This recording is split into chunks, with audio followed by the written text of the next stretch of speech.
All right, we are live. We are live. We are live. Pontificators night. This is Wednesday night, and you guys, if you know what's good for you, you're gonna be hanging here because we're gonna entertain the hell out of you, and we're gonna pontificate the shit out of stuff tonight. We have Daniel Cherry the third exiting DC Comics. We can speculate because. The Hollywood Reporter does not get into details, but it's going to be fun to speculate why he is all of a sudden exiting, and we're going to get into some page rate stuff. So Clint thought it would be interesting to kind of shed some light on page rates in the comics industry, and mostly it's because of I guess Mark Brooks has been spilling some or spewing some crap. We got Pedro now. So is this your second show now, Pedro? Yes, it's my second show, and I know nothing on this topic, so I'm just going to be a wallflower.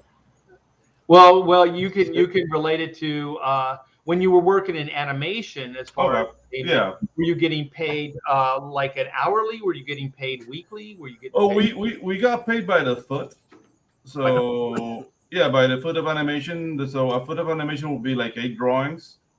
So a normal rate for an animator would be like $75 a foot around. So I could make 3 feet of animation make a second, and I could produce like 18 seconds a week around on full-fledged mode. So that's around how much you can make. Like you make a lot of money, but you don't see your family. So you're working your ass off. Most to the grindstone or the drawing board. Yeah. Mm-hmm. And that's it. If you're a main animator, if you're an in-betweener, then it goes down. If you're a cleanup, it's nothing. Yeah, I heard there's a great documentary, and it's the Disney cast party after Snow White. And the reason I know this is because I lived in Corona, California, and it's called the what is it called? The Norcadero or something like. It's in Norco, California, and it's the what? It's the Narconian, and this is a prestigious hotel. They had 2 Olympics there because they have Olympic diving, like pools and diving boards and all that stuff. It was prestigious in the day, right? I mean, there's all kinds of movie stars that would hang out there. It was like, how they had retreats and they would go out, to Palm Springs, or they would go out to this hotel. And so Disney, for the animators, they had, is it called, not the cast party? What is it called? Like after the job? The wrap-up party. The wrap party, yeah. So he rented out the Norconian and open bar, right? And so then Disney goes and he's addressing everybody. Thanks you guys so much for, because they were working crazy hours. This is why it reminded me of what you said, Pedro. Yeah. Crazy ass hours, right? I mean, to the bone, like staying up 24/7 to get this movie done, right? He wanted to do, Walt wanted to do a good thing for him. But so he went up to do his speech, like, you guys are great, blah, blah, blah. And he was going to give bonuses out to everybody, right? But the guy was so ripped, like he was drunk too, that he forgot to tell them. So it was an open bar. These guys were already like working their asses off. They kind of expected that they were going to get some kind of, bonus mention or whatever. Yeah. So those guys drunk their bonuses worth of alcohol in the hotel, and they trashed the hotel like rock stars, man. I was just say rock star lifestyle. Yeah. Oh my gosh, there's one guy, because there's riding stables, there was all kinds of stuff at this hotel, and so a couple of them grabbed horses and were riding them around the inside of the hotel. They said that one went up the grand staircase with the horse and went through a second-story window. Oh, God, Lord. They were out. They said they were taking their clothes off and they were like jumping in the pool. And they said like in those days, like how Walt set it up is like the women would be on one floor, all the women employees, and then all the men employees would be on the other floor. He said, this guy said by the morning, there were guys and girls on both floors coming out of each other's hotel rooms. And so, there was some crazy ass shit going on. There's an interesting story about Disney in those times. Is that Walt didn't think women could animate, so they would paint and clean up drawings, and that's why they kept them separate. So that's why the party was segregated. Oh, it wasn't. It was just male female. It was proper. If you were married, you could stay together. But if you were not married, you know, when was this? Like the 30s or whenever. 30s. Yeah. Oh shit! Yeah. Back in the day. Back in the day. But anyways, Pedro will chime in as much as he can. So so Clint, how you been, man? I've been good. It's been a good New Year's. It's freezing fucking cold up here as hell. There's like this is perfect drawing weather because like if you go outside you die. So you sit in your little drawing room and you draw your pictures, and if you have to go outside, it takes a half an hour to bundle up. Like I think it's supposed to be like just regular weather, like 10, 20 below tonight. Then with the wind chill hitting like in the 40s below. So like there's nothing to do except sit in the house and draw. So I've been drawing a lot. Draw and pontificate. And pontificate. Yeah, it's all good. Today, you know, my wife and I went out because we're going to have 2 days of freezing weather. Get this, Clint. It's going to be down in the low 30s, maybe. Oh, my God. Art, take care of yourself. Take care of yourself. Like 10 degrees. That's like freezing for Texas. That's like state emergency. I hope you have a cardigan. I do not.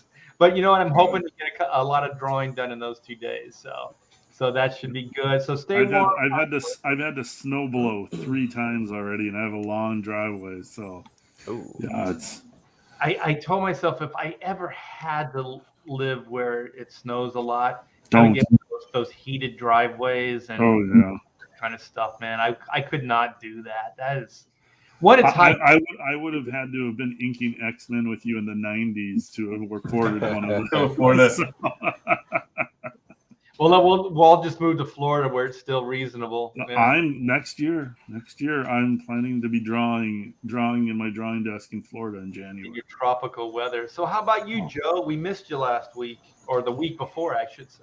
Yeah. Happy New Year, everybody. I was a little sick last week. Been extremely busy, and then had a little bit of a stomach bug or something that knocked me out a couple days. But I'm feeling good. I do want to announce that all of the Reaper Destroyer Ashcan domestics have been shipped out and are in the mail. So if you have backed it and you haven't got it yet, be patient. It's probably coming soon. I still have to ship some of the foreign ones that are kind of a pain in the butt right now. But I'm gonna be getting those out. Yeah, I'm gonna be getting those out as soon as I can. But yeah, like the gold foil cover is out, and is getting people. I'm seeing it pop up on social media. It's really cool to see the reactions of everyone. Isn't that fun? Feedback. Oh, it's awesome. I've seen the Reaper Destroyers pop up there, and people are pretty stoked to be getting them. So congrats. Hey, Joe, do you have a copy of that foil cover that you could share? Yeah. Here, I'm gonna hold this up. If the light's not that great. Yeah. So, look at that. Yeah. That turned out sweet. Oh wow. Yeah, they did a great job printing this out. It came out great. I have no complaints. The inside looks awesome. They did a fantastic job with everything. Big shout out to Shelby Robertson for helping me put the files together so they could print correctly. The dude, I couldn't have done it without him. I'll tell you that. It was something that was not in my experience. So being able to sit down with an experienced guy like that and just kind of go through the ins and outs of how you get your files set up so you can just get your book printed correctly, was invaluable. So thank you, Shelby. Appreciate that. But so that's out. I'm going to be doing a second chance campaign for the Ashcan in February. Same thing as I did before. It's going to be a DM campaign. If you want it, hit me up in DMs and we'll do the exact same thing as we did before. But this one's going to be a silver foil instead of gold foil because I said I'd never print this version again. So like what I've printed of this is what it's going to be. There's going to be a handful that are going to be available for sale after everybody's got some, and I make sure that all the if there's damaged ones, it's taken care of. Once they're out, I'm going to put some of the limited ones up for sale on eBay, and then we're going to do a second chance, and then that's it. no more of the ash can for the first book. That's it. The 2 runs, that's gone, and then it's just going to be collectibles after that. So when are you Awesome. when are you thinking about launching, Joe? I'm going to actually drop the mailing list next month in sometime in February. I'm launch, I think, at the end of April.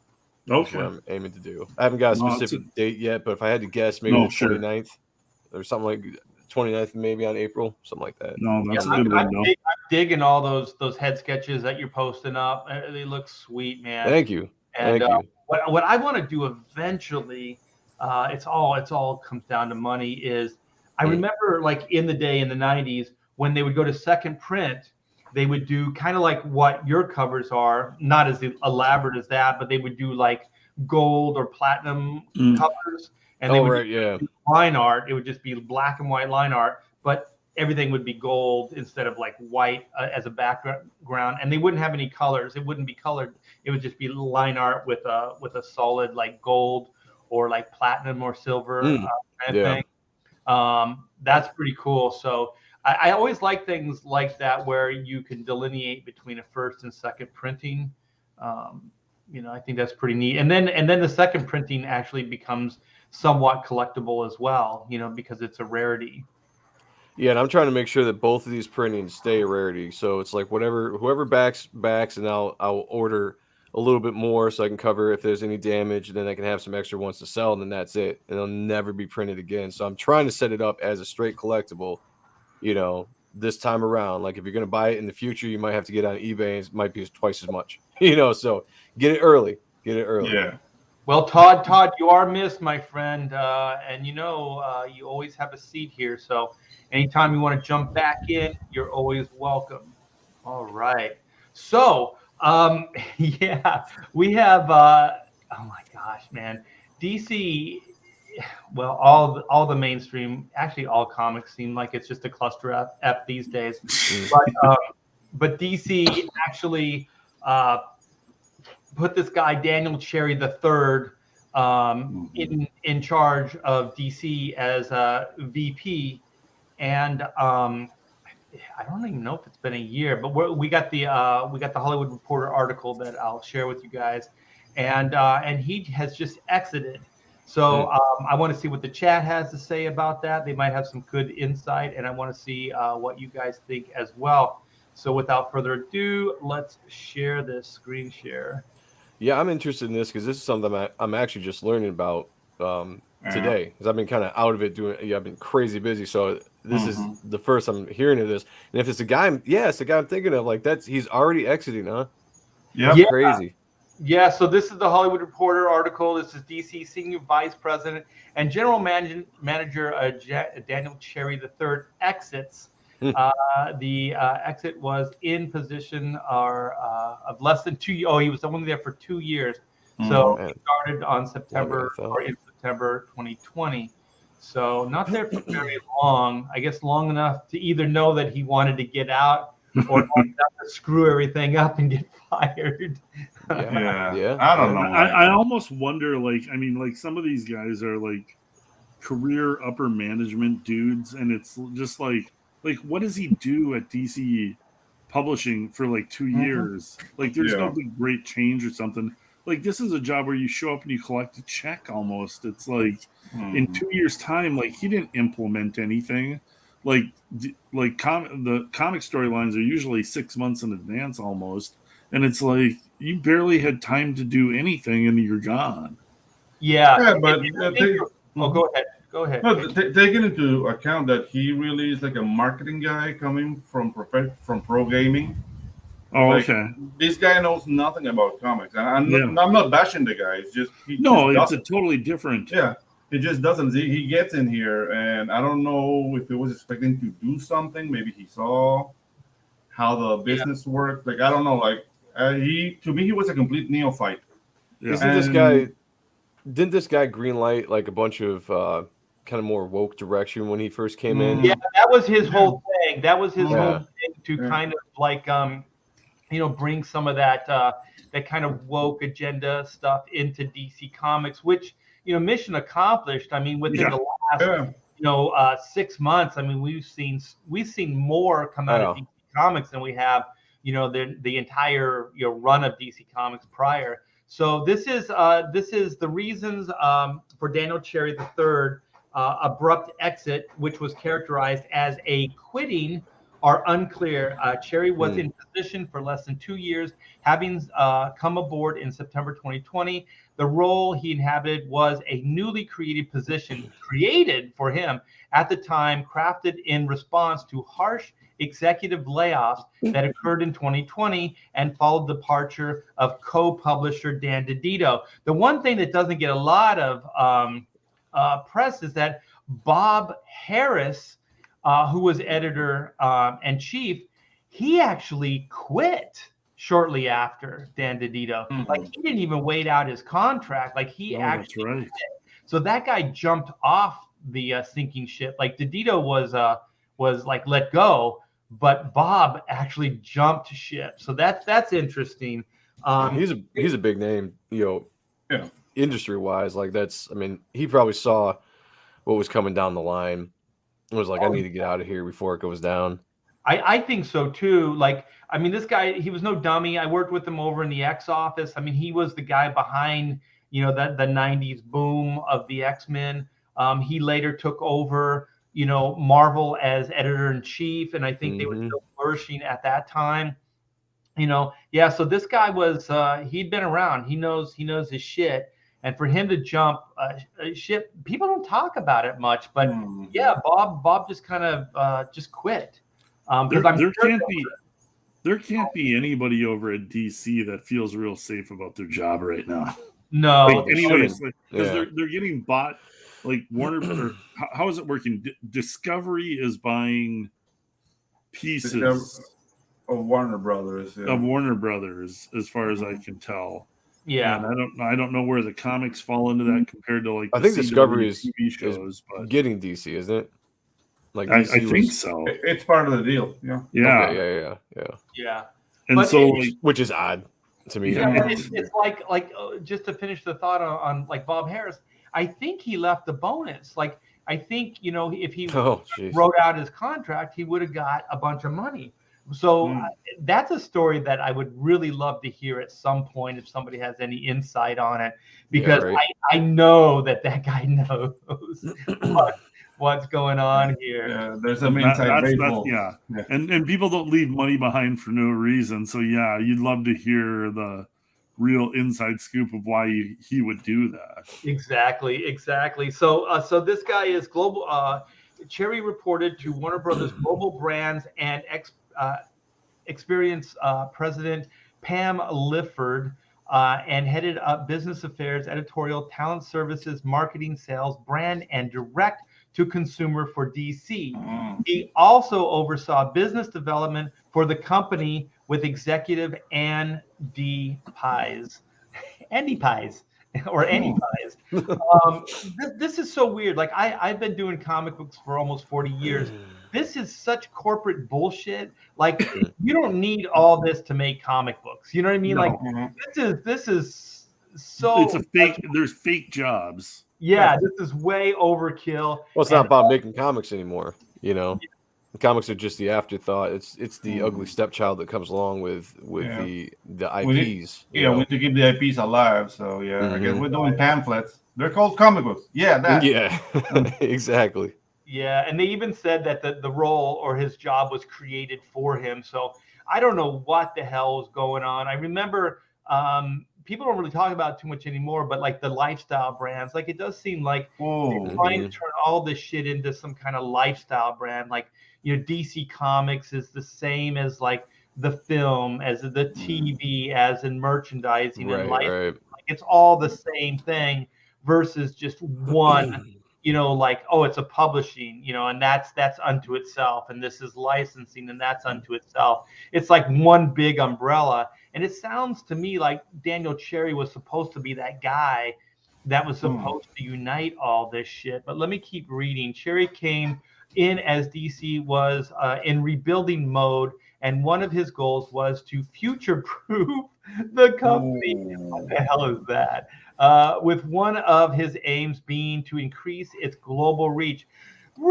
increases global Yeah. reach. Fuck, you got Superman. He's one of the Yeah. most recognizable icons ever worldwide. Like, you already have global reach, you bonehead. You just Yeah, need to but get it to those people. What does future proof mean? Because that sounds like somebody's in their underwear. It doesn't mean anything. Yeah, it's Yeah, just, that's an odd term. That's I don't know what. that's administrative jargon. That's Jargon, like, yeah. Like, yeah. Let me future proof you, honey. Yeah. Right well, this it's like way. increase your global reach. Well, Mhm. why hasn't comic books done this before? And as far as licensing and merchandising, Mhm. that already has a global reach. Comic book distribution, ever since I've been doing this, is a little sketchy as far as international stuff.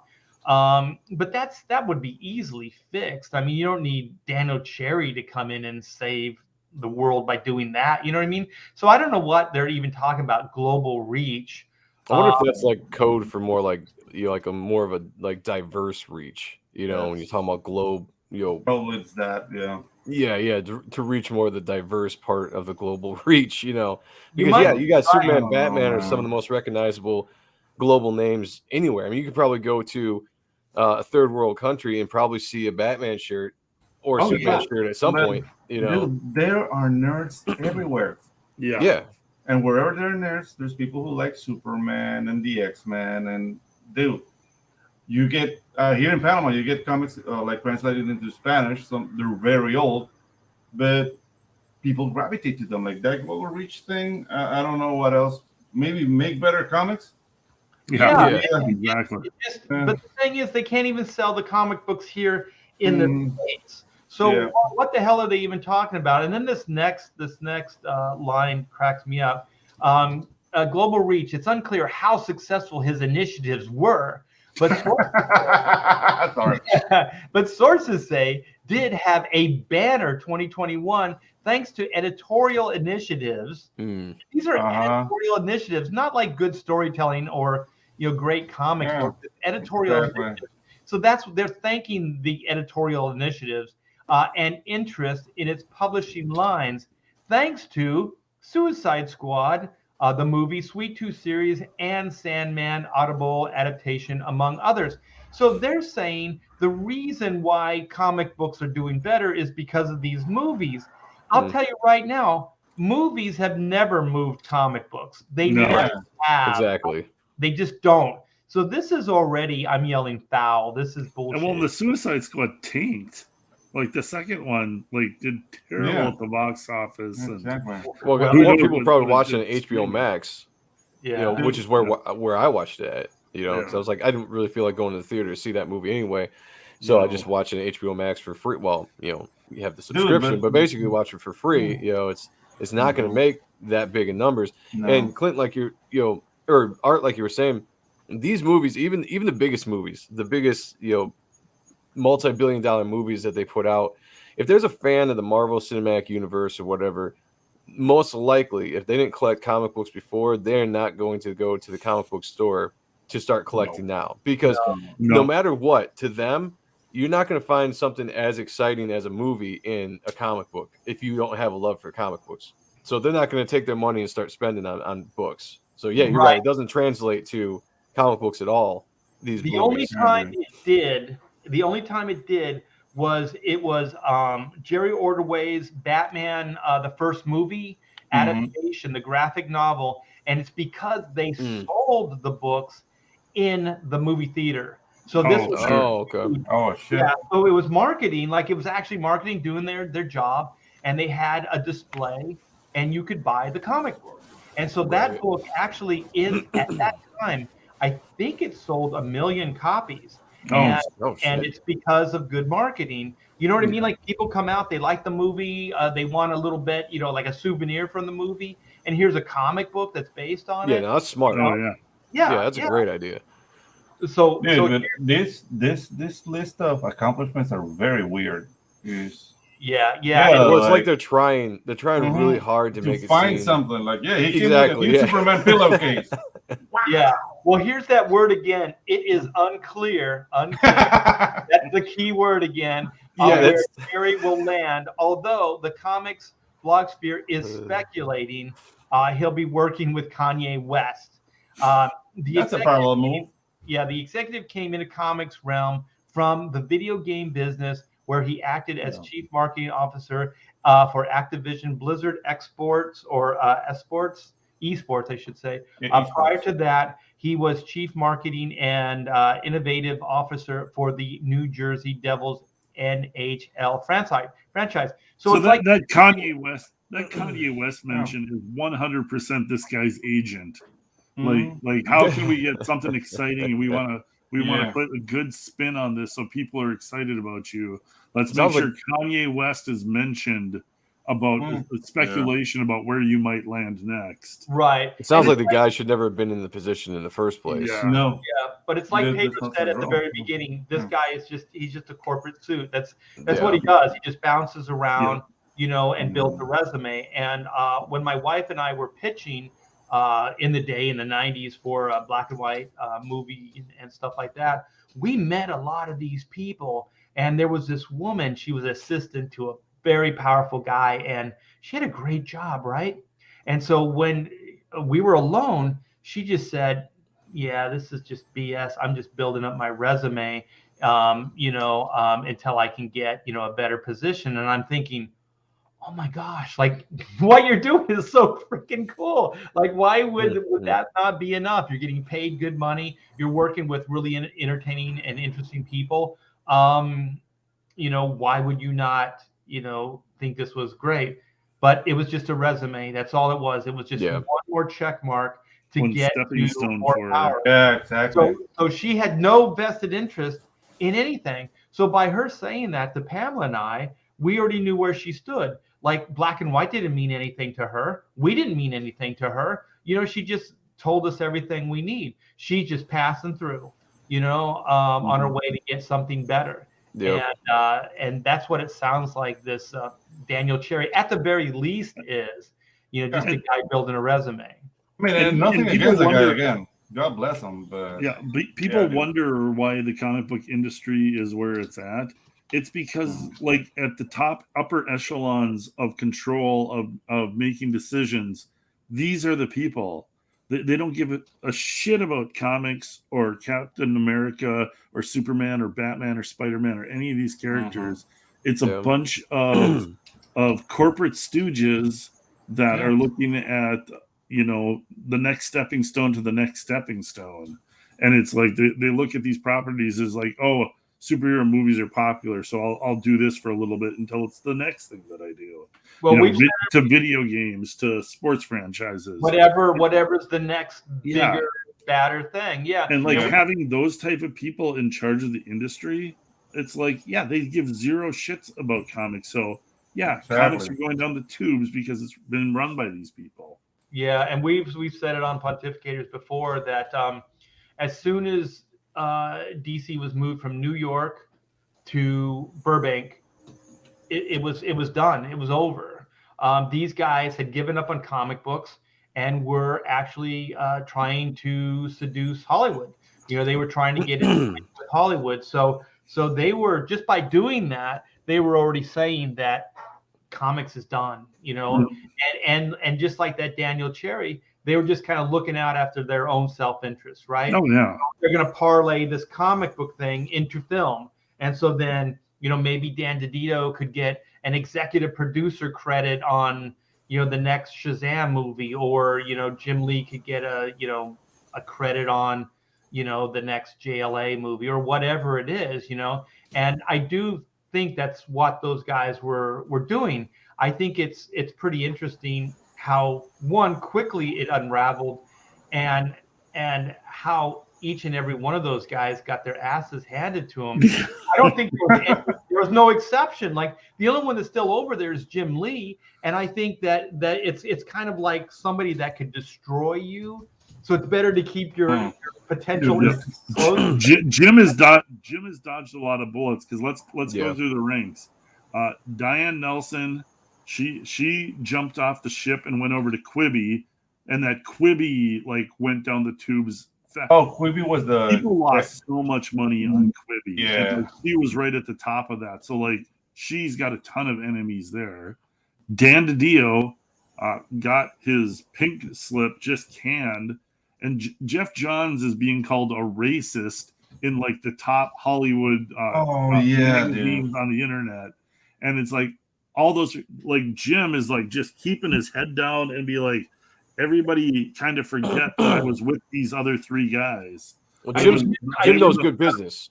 I think Jim's got a bonus. I think he's got a bonus on the line. And also I do think that that the reason DC is playing ball with him is because he becomes an enemy. That's what I was trying to say. Like if he leaves there, he could, if he went on an X book tomorrow, everything would change. Like we would start getting hundreds of thousands, maybe 500,000 sales. That's Jim's ace in the hole. Yeah, like Jim, God, he's in such a great position. He's in like even the worst case scenario for that guy is like the best case scenario for anybody. Well, because Jim still draws. Like he draws people, and he's still got a name that pulls, people Jim in. has a marketable skill. Yeah, and if he was,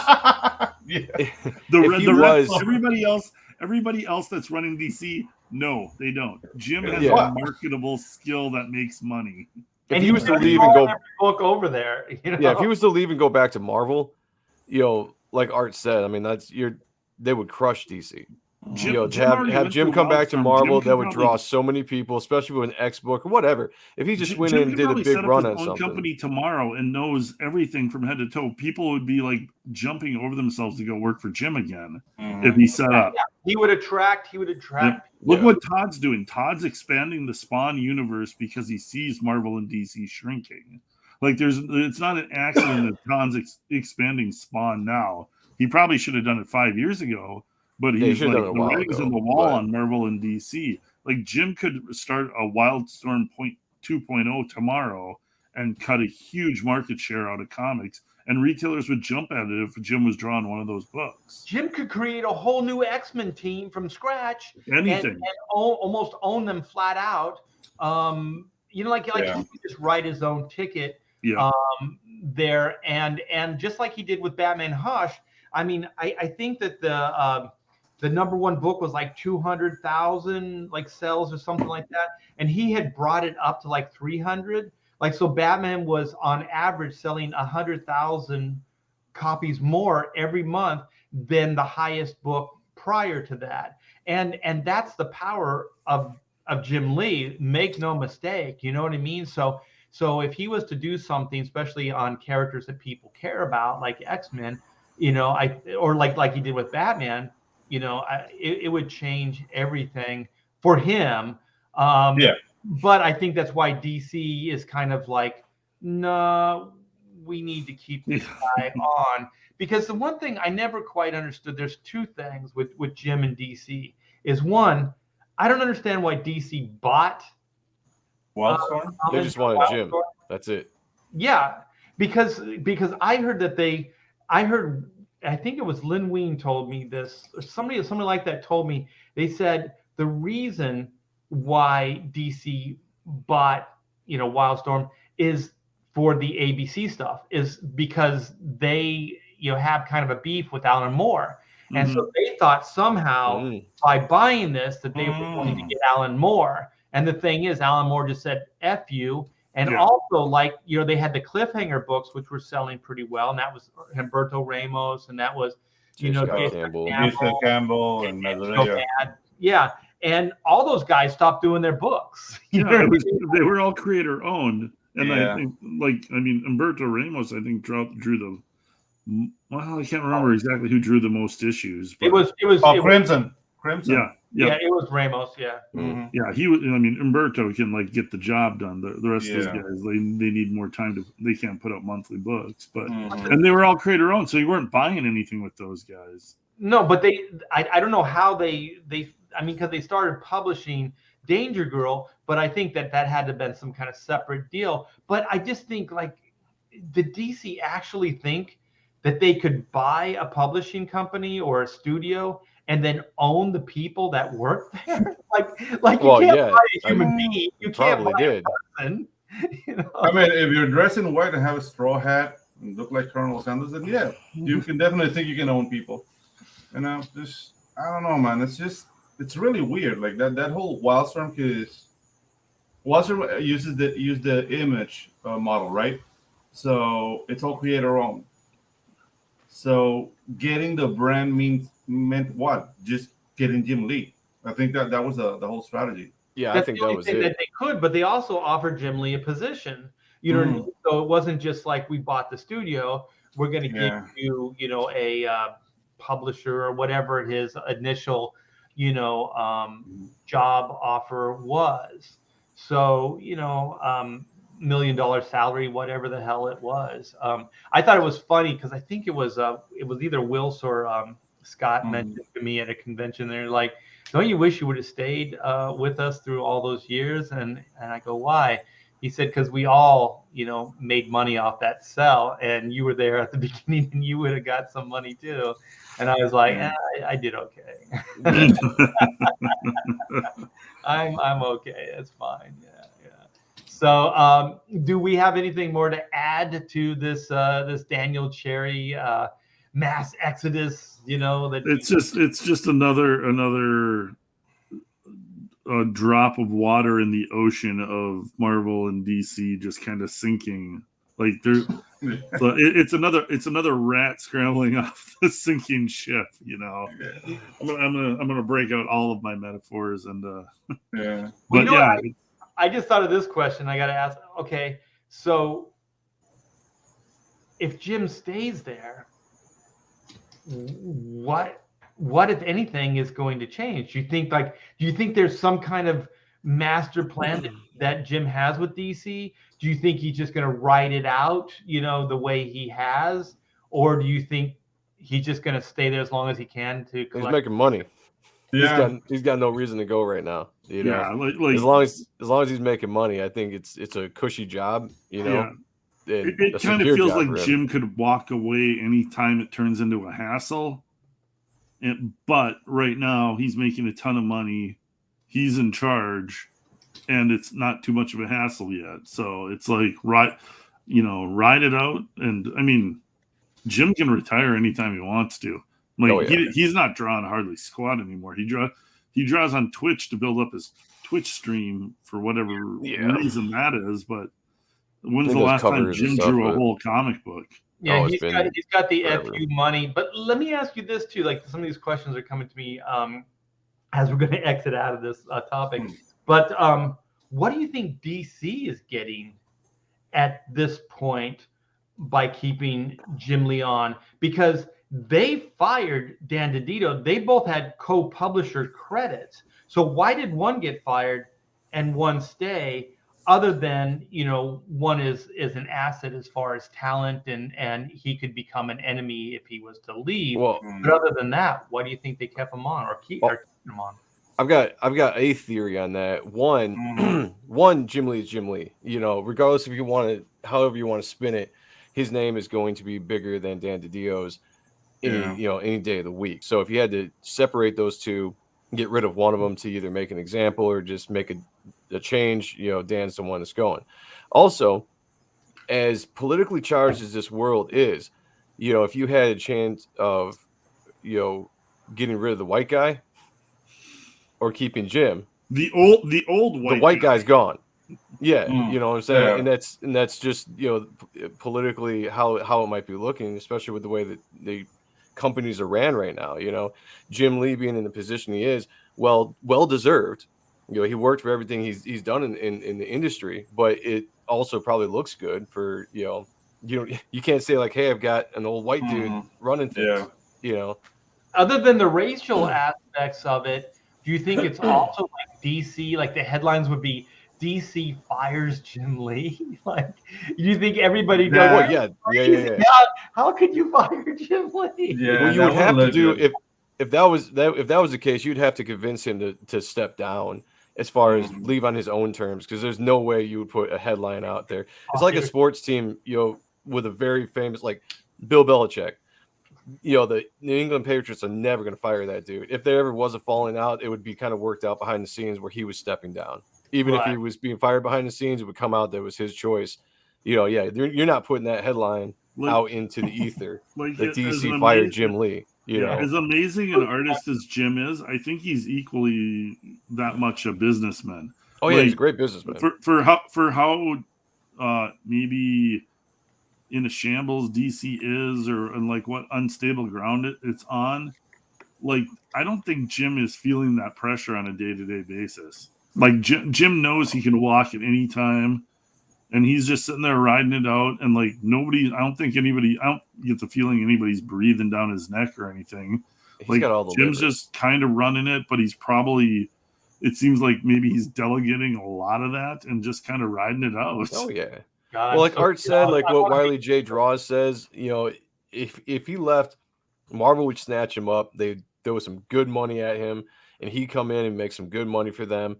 And then you would have the history would show that DC fired Jim Lee, and then he went to Marvel, and then Marvel would just destroy DC, you know, from that point on, because that's just the way it would go. You And know? they So, could put a huge PR spin on that, and like it would Oh, give yeah, Jim a bunch of publicity again.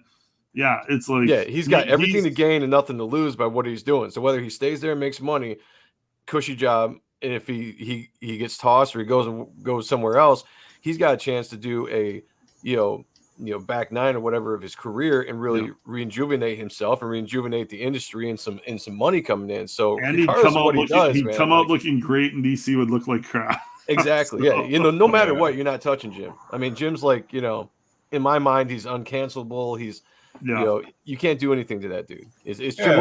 Lee. You know, he's it's Jim Lee. undeniable. Like, I mean, Yeah. fair done the deal. Like he was like an animation producer before going into DC, right? Right. So he doesn't pose the threat of yeah. the DC that Jim Lee does. So God, I Jim think, is in an enviable position. I'm going to read this daily. DC needs management and editors that are there to make good comics, not use it as a place to get experience to move into movies and TV. Yeah, but that's the big gamble that they played, and it looks like Jim Lee is probably the only one that is going to come out of this thing smelling like a rose, because like Joe pointed out, I think, you know, Diane Nielsen's gone, or was it Clint? I forget, but you know, Diane's gone. You know, they're crucifying Jeff Johns right now. Yeah. Yep. You know, my poor guy. gone, Bob Harris is gone. You know, so yeah. Jeff's just like, I just want to be able to make my CW TV shows. Can you leave me alone? I bet you he is. Like, Oh yeah, geez, he man. wanted to make movies, and that blew up in his face. So Yeah, and I think he started. Wasn't he like assistant to what? he was Donner. Donner. He was Donner's assistant. So Yeah. that was what his love of the old Christopher Reeve Superman movies, and Yeah. like, and I mean, Jeff Johns is a great writer. I mean, I've enjoyed a ton of his stuff, and you know, he worked his way up through the ranks at Marvel and DC, and was a big deal. Like, I mean, you know, he had some backing because he rose not quickly, but you know, like everybody knew who Jeff Johns was. He was a big deal, and Yeah. like he made all the right moves. But yeah, that last move with the DC top people there, when they tried to kind of make that big Hollywood move, that did not work out, and he did not want to like go in and get in Joss Whedon. I think he regrets that. Oh, Like the Joss Whedon articles that have come out, it's like man. everybody is distancing themselves as far from Joss Whedon now as they possibly can. You know, the problem with Jeff, though, is he was set up to fail when it went to the movies, because they brought him in. And at first you're thinking like, well, okay, Jeff's going to go there and he's got this great mind. All the stories he's told, you know, he knows the characters so well. He probably could have done a great job, but I don't think they wanted him to do that. I think they wanted him to come in and switch everything up and make it the Marvel formula, but DC, you know. And so I think if Jeff maybe had more reins and like a blank slate to start with, you could have seen him build up his own, you know, DC universe, you know, separate of what Zach was doing at the time. Yeah. But they wanted him to fix. They didn't want to throw all that away. You know, you would invested at that point, I think, 2 movies, and you're working on the third of their universe. They just wanted him to fix it and try to bring it in and go forward. And it just was, I mean, Zach had a specific vision, whether you liked it or not. It was specific. They were not changing that. And obviously, you see what happened with Justice League when they tried to. It got horrible, you know. And then that was it. That was he was set up to fail. There was no way he could walk into that situation and succeed, in my opinion. I think you're right. Like one of my favorite things about Jeff Johns is that he was able to take an iconic character at DC Comics and he was able to breathe new life in without compromising the integrity of the character. Exactly. So it always felt fresh, but he wasn't changing the core of the character. So I always thought like his take on, especially on the DC characters, I liked his Marvel stuff too, but his take on the DC characters was really, really good. And then I've met him a couple times. I actually, his first wife, Anessa Dorsey, she was an exec at was it Cartoon Network or Kids WB or one of those things. I took meetings with her. She loves the Lost Boys, but anyway, yeah. All right. So Jeff Johns is like a really nice guy, and so I think you're right, Joe. Like it could have worked if they gave it to Jeff, but the thing is, Jeff is not Kevin Feige. Jeff is not Zack Snyder. You can see the personality difference when in interviews. Jeff is not a confrontational guy. Jeff is not a guy that's going to stand his ground necessarily. Jeff is more docile, let's just say. Gotcha. So I think, especially in Hollywood, if you have a personality like that, you get destroyed. You know what I mean? So like you have to be able to argue your point of view. You have to be able to stand up for your ideas. You have to fight for those things. And not that Jeff is incapable of doing that. I'm not saying that. But he just, to me, the few times I've met him, he didn't seem like he had a personality that was lined up like that. Like you hear Zack Snyder talk in interviews. That guy, like he definitely has, like if you mess with him, he would come down on you, right? And Kevin Feige, the same thing. Like he's going to get what he wants regardless. So these are guys that can get things done. They can make things happen. Not that Jeff can't, but I think Jeff alone, based on his personality, I think it was, like you said too, Joe, it was destined to fail. It was never really going to happen. The only way it would have happened is if Jeff had somebody like a Kevin Feige, somebody to defend him, somebody that was powerful enough and that people would listen to. That could actually. And I think that was Diane Nelson. How far that went? Yeah, Diane. Yeah. That person. Well, she didn't even have experience doing that, and she's actually was confessed that she doesn't even read the DC books. She doesn't even read the comics. No, and that doesn't matter when you're a Hollywood executive. Yeah, you care less about the source material. Yeah, exactly. Yeah. Could you imagine Kevin Feige coming back in an interview saying that?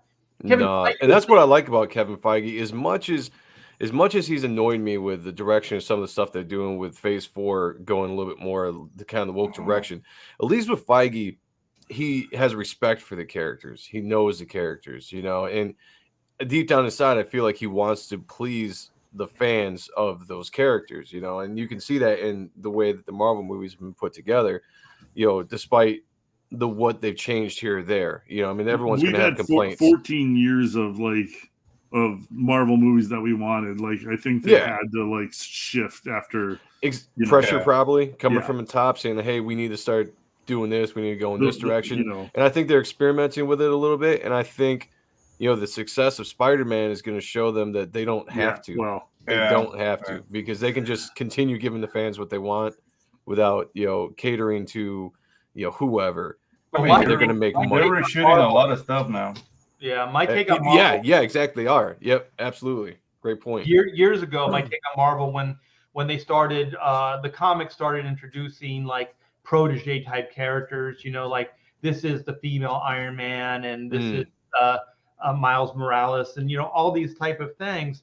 And I started thinking, okay, they're trying. This is Hollywood doing this to the comics industry. I'm almost completely convinced that what they were trying to do, because it's inexpensive to do it in a comic book, and if it fails, it's tens of thousands versus hundreds of thousands, right? So they're trying all this stuff, and then also there is a paradigm shift. There is this kind of woke thing that's happening at the same time.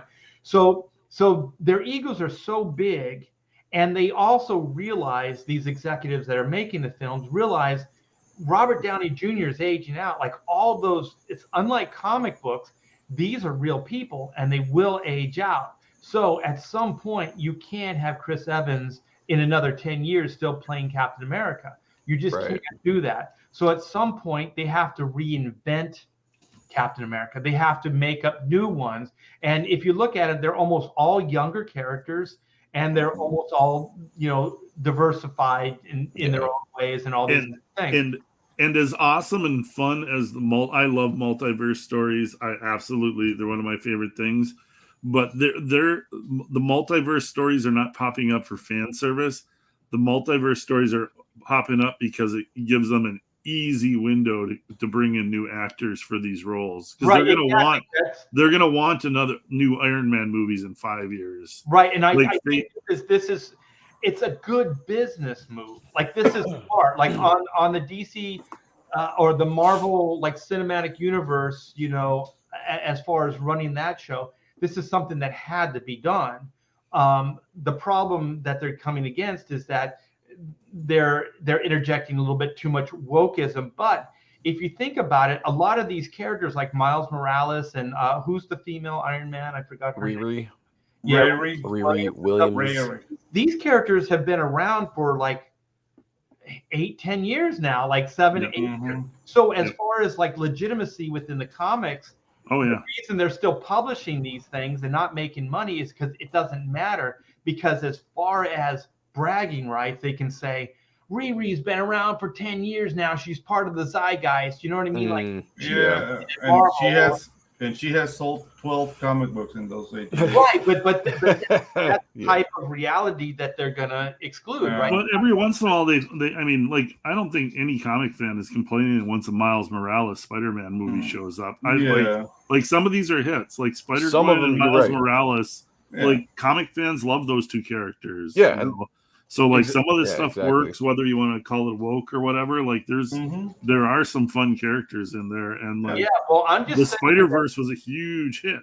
I thought it was really good too. Yeah, but the thing is, I do think that on the surface, it's a good business move, right, for the cinematic universe to move forward. So they use the Marvel publishing as a cheap way to introduce these characters and try these different woke ideas or these different agenda ideas, and then see how they what stays, what doesn't, what works, what doesn't. And at the very least, and also they're going balls to the wall of those ideas in the comics, right? They're not pulling anything back. Like they're going all the way with it. So then if they're going to introduce this stuff into film, they already know the parameters, right? They already know how far they can take these ideas. They already know what people will accept, what they won't. So it's market research more than anything else. All Marvel publishing company is R&D for the film. That's all it is, to try to generate the next decade of cinematic stories. And but the thing is, like, they have all these other characters that they could explore, but they already had the success with Captain America. Hey, we're getting Moon Knight. Everybody was just dying for Moon Knight. The mainstream was all about Moon Knight. I was extremely excited about Moon Knight when they announced it. I'm iffy after seeing the trailer, but we'll see. It's TV, so is it Disney Plus? Is that where it's going to be aired? I think so. Yeah, Disney Plus. Is kind of failure. They got a whole slew of bodies. Well, and it's getting ridiculous. It's like in my teens or 20s, I would have never thought I would have had like these awesome like Avengers movies. Now we're at the point where we're getting like Moon Knight TV shows, and it's like what the hell is going on? And like I don't know if you guys saw the Ben Affleck Matt Damon interview, and like Affleck like just spelled it out. Like this is what Hollywood is scared of, is like there is no room in theaters anymore for like the more cinematic, like Oscar-worthy type movies. Like Affleck called it. Affleck's tuned into Hollywood more than anybody. Is like it's going to be like 40 superhero and animated like movies. The movie theater is going to be for young kids. There's not going to be room for these like films. And somebody even else pointed out like they don't make comedies anymore because the big studios want the biggest bang for their buck. So they want something that plays worldwide. They want, the European, the Asian markets, China, and comedies don't translate. So that's kind of part of the reason they stopped making comedies. But what does translate is big action superhero movies. The world loves big action superhero movies. Well, also you can market, you can license, and you can sell those things beyond just a movie. So there's kind of built in, with these, like superhero stuff. There's all kinds of externals that they can make money on as well. And so, I mean, these things are more franchised now than actually cinematic. Like it's just more merchandising. Right. Yeah, what do they say? Just consume it, don't ask questions, right? Just keep consuming the market. I mean, when they start calling like movies like, well, your vehicle is conducive to, it's like it's not cinema anymore. It's just like, let's sell some merchandise. But I think we're reaching a top because you're seeing a lot of toys going directly to the bargain bin even before the movie's out. Right. So I don't know. Look, I think this whole move of like the forever comic book movie is finite. Like everything. Oh yeah, everything's absolutely everything's fine. It's a trend right now that's burning hot. I don't think it's as hot as it was burning, but it's still burning pretty damn hot. Yeah, but it's gonna take a while before it fizzles out. They'll run it into the ground as long as it's making money, and then they'll move on to the next thing. Yep. So. But all it will take is one standout hit. You know what I mean? And it will rejuvenate everything. That's the thing. Spider-Man, No Way Home. No Way Home is going to keep it going for another decade. It single-handedly turned things around with a lot of the fans because a lot of people came off of Endgame. And that felt like the end. It really did because of the culmination, of everything. And then it sputtered. There were a couple movies that came out that were okay. Nothing great. Nothing was knocking people's socks off. And then Spider-Man No Way Home comes out and just floors everybody. And boom, everybody's back up on top, excited about $1.5 billion. Doctor Strange, excited about this. Everyone's right back in the thick of things. So you're right, Art. It's so hot right now that you can have mediocre movies compared to what they produce. But that one movie comes out, it'll just shoot a bunch of life into everybody and just keep everyone alive and frothing for the next video or the movie that comes out. Andrew Garfield is a movie star. Yeah, exactly. My favorite thing about this is it's not even like a true Marvel. It's like it's a Sony. Sony, like that. That's what cracks me up. It's like Sony has brought a new breath of fresh air into the Marvel universe because it sure wasn't the Eternals, and it wasn't. Eternals to me spelled the end. Hell wasn't Black Widow. They've had 3 failures. Shang-Chi or Shang-Chi, however you pronounce it. Black Widow, Shang-Chi, and Eternals. I haven't seen the other two, but my wife. Shang-Chi was all right. I mean, we watched Black Widow the other night just because it was free. We have Disney Plus still, and oh my gosh, it was absolutely horrible. When I see these films, I often think like this is like a first draft. Like if there was maybe one more draft of the script, you know what I mean? If they had one more rewrite, maybe they could have figured it out. But man, that movie was so bad. And the big what was like the Russian Captain America character? I don't know his name. Like, why was he even in the movie? Like comic relief. I thought his character was actually pretty funny. And the problem with Black Widow is that it wasn't like a horrible movie per se, but it was done way too late. If you had done that movie between Endgame and Infinity War, it would have been a lot better because you would have had, a build up for her character, especially when you kill her off in Infinity War. Dead, no matter what, it's just hard to.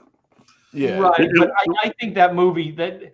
I didn't know who I was supposed to focus on. Like that movie was all over the place. The whole reason for that movie is to introduce her sister. Like Right, literally, right. that whole movie is to and they introduce your mission sister. accomplished, right? Exactly. Mission accomplished. They did that, you know. But that's not a Black Widow film. Like that's not No. why I go to see a Black Widow film. It's just like what was the was it Iron Man 3 when they decided that they were going to turn Tony Stark into James Bond and we were going to take the suit off and he was just going to like MacGyver everything. Yeah. I was Well, like, it's because Robert Downey Jr. wanted some more FaceTime. Yeah. right, but Let's you know, like let's call it what it is. Like he's like I need my face shown more. well, he He's like, also I need to do brought more Shane stuff. Black in to write the screenplay. So yeah, it was Yeah. definitely a power. It was definitely a power play. But at the same time, as far as fan service, I don't go see an Iron Man movie to see Tony Stark. Like Right. I don't Exactly. see a Spider-Man movie to see Peter Parker. I want to see some cool ass Spider-Man shit. You know what I mean? Like that's what I want to see. And I just felt like, you know, like that Black Widow movie was the same thing. Like I want to see cool, you know, Black Widow stuff. I don't want to see. And plus, the Taskmaster is not a chick. No. Yeah, they oh messed my that up. God. But Yeah. originally it was a dude. Originally it was a dude. They rewrote In the it and they script? reshot Oh. it to make it a chick because the stunt double that played Taskmaster was a dude up until they had the reveal that it was the chick. So I think originally it was supposed to be a dude, and they wokeified it at some point. They're like, we need more females Taskmaster's in such this a movie. cool villain. I if you do I it like right. that word. Wokeified. Wokeified, yeah, they wokeified it. You know, Yeah. Wokeify. Yeah, but the thing is, like it was one of the better like hard hooks, I think. But they didn't have to make the character female. They still could have made the character male, like that she accidentally killed that dude's son instead of that dude's daughter. Yeah. You know what I mean? And you could have done the same thing. You didn't have to change her, you know, her sex. But it is refreshing to see a female as a villain. So Yeah. I mean, we kind of saw that with. I'm looking forward Ant-Man to and Wasp. Julie Louis-Dreyfus as a villain. I think that could be fun.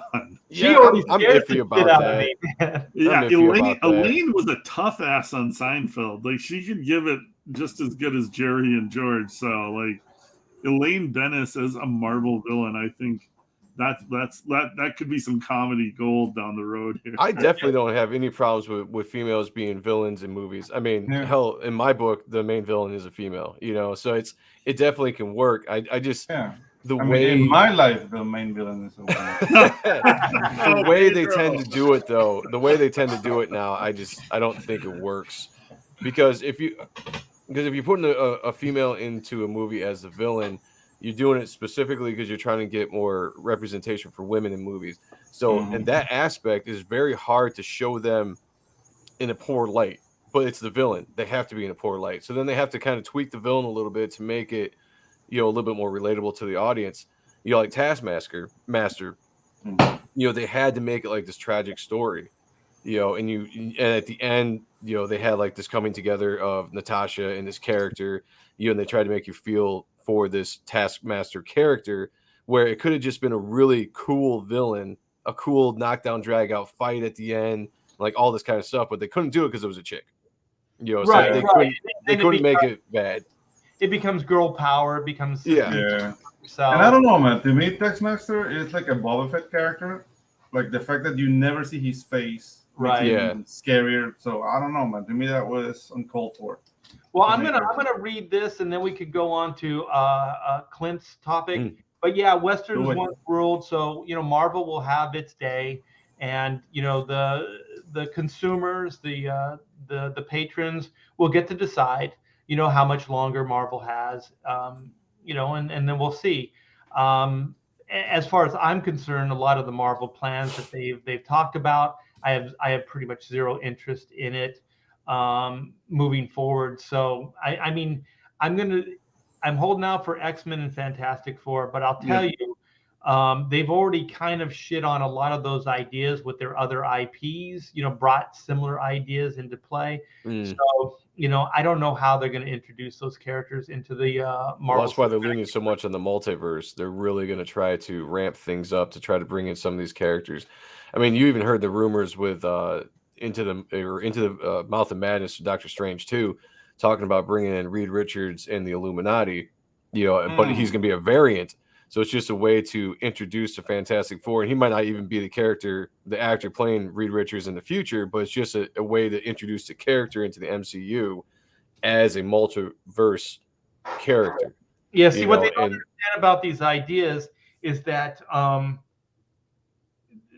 people see through it. It doesn't have any weight. They're always going to know it's an inferior copy. Like, you're not going to cheer for that guy. You're not going to care about that guy because you know it's not the Reed Richards. You know, it's not that guy. That's why, like, time travel stories and a lot of these type ideas aren't really good, especially this. I still think with the Marvel Universe this early on to bring in time travel, because time travel, once time travel is introduced, everything becomes pointless. Like it doesn't matter. Like, if you can go back in time, you can redo anything. So why care about a character?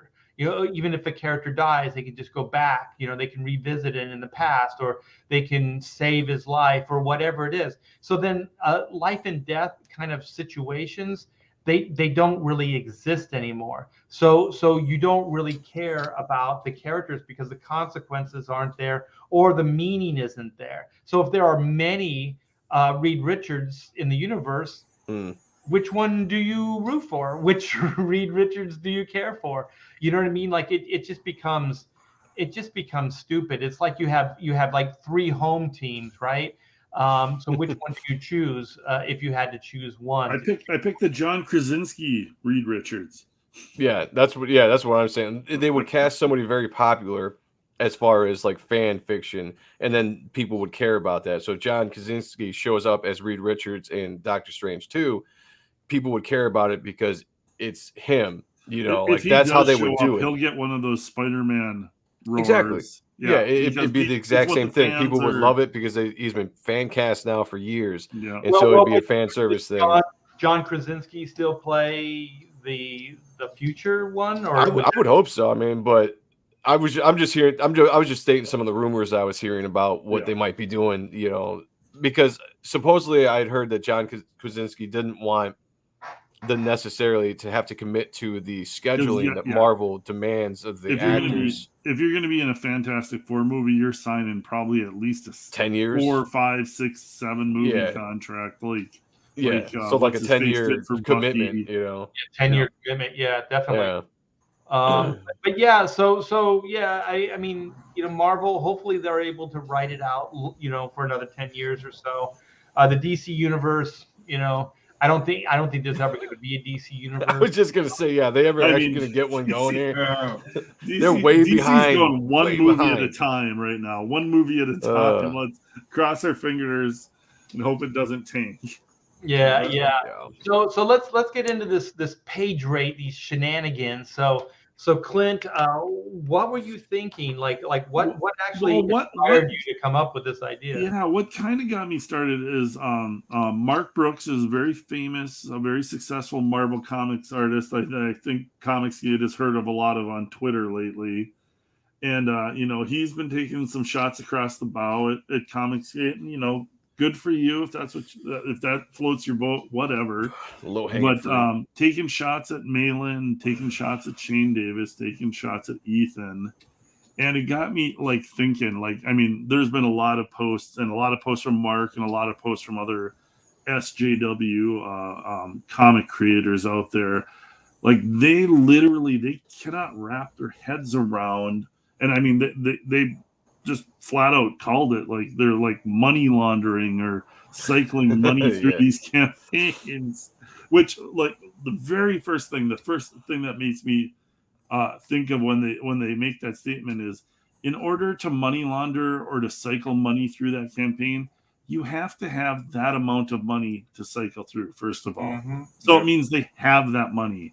So if John Malin or Shane Davis are making $250,000 campaign, $250,000, they've got that money to put in. It's not like Indiegogo is just letting them put in like Monopoly money or like just clicking numbers to boost the numbers on there. Like, Indiegogo actually needs financial transactions to go into these campaigns. It's actual money. It's actual credit card purchases. So just the statement of, and like, they believe it because they can't understand how it's possible. Well, it's possible because Marvel and DC's wokeism has alienated so many comic book fans, and I think what some of these SJW creators don't realize is the hardcore comic book fans, the fans that stand in line for you at conventions, the fans that have multiple copies of your comic book that they want you to sign, the fans that are going to buy original art from you, that are going to spend money at the conventions. A lot of those aren't SJW type people. A lot of those don't believe in the woke movement. A lot of those are like maybe more Republican leaning, more right leaning, more fans of Trump, of God forbid. And they can't wrap their brains around what has happened to the comic book industry. So they're in complete denial about this. So when they see actual facts of Ethan, Malin, Shane Davis, Art, Lepresti, I'm forgetting names here. Alien Alamo, I can't think of his name. Graham Nolan. Like the success these guys are having, it does not compute. Like their brains are grinding to a halt. And so I was kind of thinking about, like, I mean, I worked in comics for a long time. I'm familiar with page rates. It's like I was kind of thinking about like what some of these Marvel artists that are big deals still, like what they're actually making as page rates, because they're completely baffled by what's going on in crowdfunding. They can't understand it, and it's because they're not making nearly that kind of money being a big dog, you know, or a big name at Marvel. Like Brooks is. Well, let me just interject, like because that was the thing. Like when you get in this industry, like you want to go work at the big two, right? Because that's where you make all the money, you know. And then for these guys to have to go, wait a minute, this isn't what it was. This wasn't the promise. The promise isn't there. Like these guys, these other guys that, you know, I mean, maybe Mark Brooks or these types are like thinking like these guys are like a better artist than they are. You know, why are they making all this money? And it's just pettiness and jealousy that pretty much spurs it on, and then it becomes a rationalization that you come up with. Like it can't be this, it has to be because of this far-fetched crazy idea. Mark Brooks's big shot at Malin was you're not relevant. Well, you go ahead and be relevant, Mark Brooks, and I'll go cash my $250,000 Indiegogo check. And like relevant to who? Yep, and hire a bunch of guys to work for me and put out even more comics. They're going to sell more money. Enjoy your relevance while I build my mini comic book empire over here of my own creator-owned characters that are going to, like, you know, keep benefiting me. Well, you go draw your two or three do variant covers that, like this is my guess, like a top variant, very top variant cover rate at Marvel is maybe $1,000, and I don't think it's even that much, but that would be the very high end, I think. So if Brooks wait, I'm gonna do something here. I'm gonna show you go for it. Relevance here. All right. Something of relevance. Yeah. Here's relevance right here. Okay. Yeah, exactly. So this is there you go. Graveyard Shift campaign. 4. He's only 10 days into this. This is 20 days left. This 30-day campaign, right? 977 backers, $90,890. But I'm sure a lot of that is Malin's own money. Well, you know what? Yeah. I retweeted this. I forget who tweeted this out, but somebody was also saying that Comicsgate is laundering money. Yeah. Like, what the fuck kind of craziness is that? Yep, heard you that. know, we're laundering money. Yeah. Like laundering money through a company that files for taxes. Because Indiegogo really. No sense. Yeah, this is hardly under the table. This is hardly untraceable. This is literally where their brains break down, because it does not compute to them that you can be this successful doing something on your own. Right. They're stuck in the system. Yeah, as an example. Yeah, system, exactly. Help your story along. Yeah. So anyways, you guys, Graveyard Shift, the new volume is out. Go check it out. Go back it. John Malin's a good guy. So is Mark Fulton. So Mark's you know, awesome. back Mark this is the man. and let's watch. What's his name's mind melt. Oh, Mark Brooks. Brooks. well, it just like, I mean, he stirred up a lot of shit, and he decided to do it. Whatever. But it was funny because I always try to think about like where somebody is coming from, like why is somebody saying the things they're saying, like what is behind it. And I mean, obviously jealousy and that kind of thing, those things are obvious, but then it makes me like take the next step. Well, why is he jealous? Why can't he? Why is he so mad at Malin and Shane Davis? He's taking real shots at those.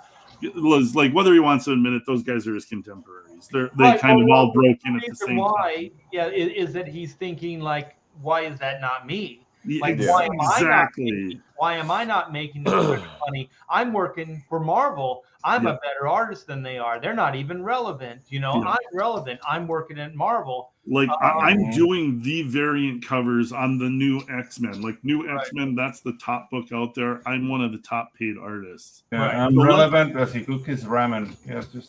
But let's say he's making $1,000 a cover. Yeah. Let's say he's drawing 4 covers a month for 12 months. That's $4,000 a month, $48,000. Like that would be his top money working for Marvel for a year, drawing 4 variant covers a month. Like $48,000 is good money. It's not $250,000. If you were living in California, that would be poverty level. Yeah, exactly. Let's say he's selling the original art and making double that. It's what I'm not a mathematician. That's 86. No, 96,000. So let's think. Okay, for him to do a John Malin type of amount. Okay, let's say like he makes $1,000 a cover. How many covers would he have to do per month to bring home? I don't know, 100,000. No, $90,000 in 10 days. How many covers does he need to make? Yeah, in 10 days, not even a year.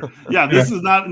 We're giving him a whole year. Malin's shutting it down. He's not even going in demand anymore. Malin's gotten some even if you took that $90,000, right, and you cut it in half, because we all know that a lot of that money is going to printing and all this stuff. So if you even took the profits off of that, that's still quite a bit of money compared to what he's making right now on covers or whatever. And I think the big thing is people in the industry see the amount of money that crowdfunding is making. And I think that, one, they're crazy jealous about it. And two, they can't do it themselves because it's not just like, hey, let's put something out. There's work that has to go into it. You have to do YouTube. You have to do some kind of social media activity where you're engaging with the fans. And I think there's an old school thought process. Or hate it. Yeah, they don't want to do it. Because it's work. They don't want to do it. It's actual work, besides just drawing. The drawing is work enough, right? Making a book is work enough. But then guys like us, Comicsgate, you also have to go out and do the extra work, which is get on streams, get connected to your fans, and backers, and then get people to come in and invest in you. And I think people don't want to work that hard. And they look at guys like Malin and EVS and like all these guys are pulling in this big money because they're out working. They're working hard and then they're reaping the benefits for it. Yeah, let's back up for a moment. Like I know some of these guys, this personality types.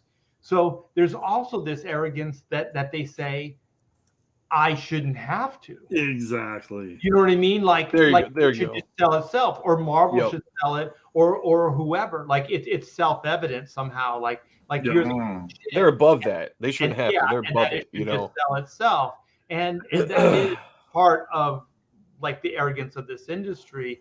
And until you get in the trenches like we are right now, you have no idea. Like I've had people on my show, we've talked about this, where like some people that have never published before, didn't work for the mainstreams, they turn to me and go, oh, well, you had it made, you came from the mainstreams. And I go, it was a double-edged sword. Like I came from the mainstream, you're building it up like right now from scratch.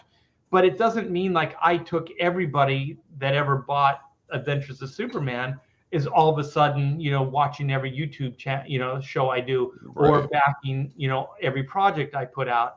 They don't. They simply don't. And so one of the things that is hard about the industry, or for me, was that I was used to the mainstream selling the product for me. You know what I mean? So all I had to do is create the product, right? And so then once you get into like the Comicsgate scenario, or starting to sell, your own projects, we're our own marketing, you realize just how much work it is and how hard it is for me. Like, because I already had a mindset, like I had 30 years or so in a mindset in one direction. So now Malin's in the chat, Art, too. Hey, John, if you want to come in, I'll send you a link. So just let me know. So the thing is, like, you have somebody like me, that it's hard because I have to adjust. I have to go, okay, I don't know anything. I have to build this up again from scratch. Like, it really does feel like that. So anything that people that are looking into shade, sorry about that, or whatever it is, like, it just isn't the case. And so then I look at somebody that's building it up from scratch, right? Yeah. Well, they understand the market. They understand what they're doing. They're already independent minded. So they never have to retrain themselves to think in a different way. It already is there. Like, everything that they're doing is geared up towards that goal. But I have to kind of retrain myself to think about it in a different way, because there is still a side of me, especially when I first started, that I didn't realize I really do have to get out there.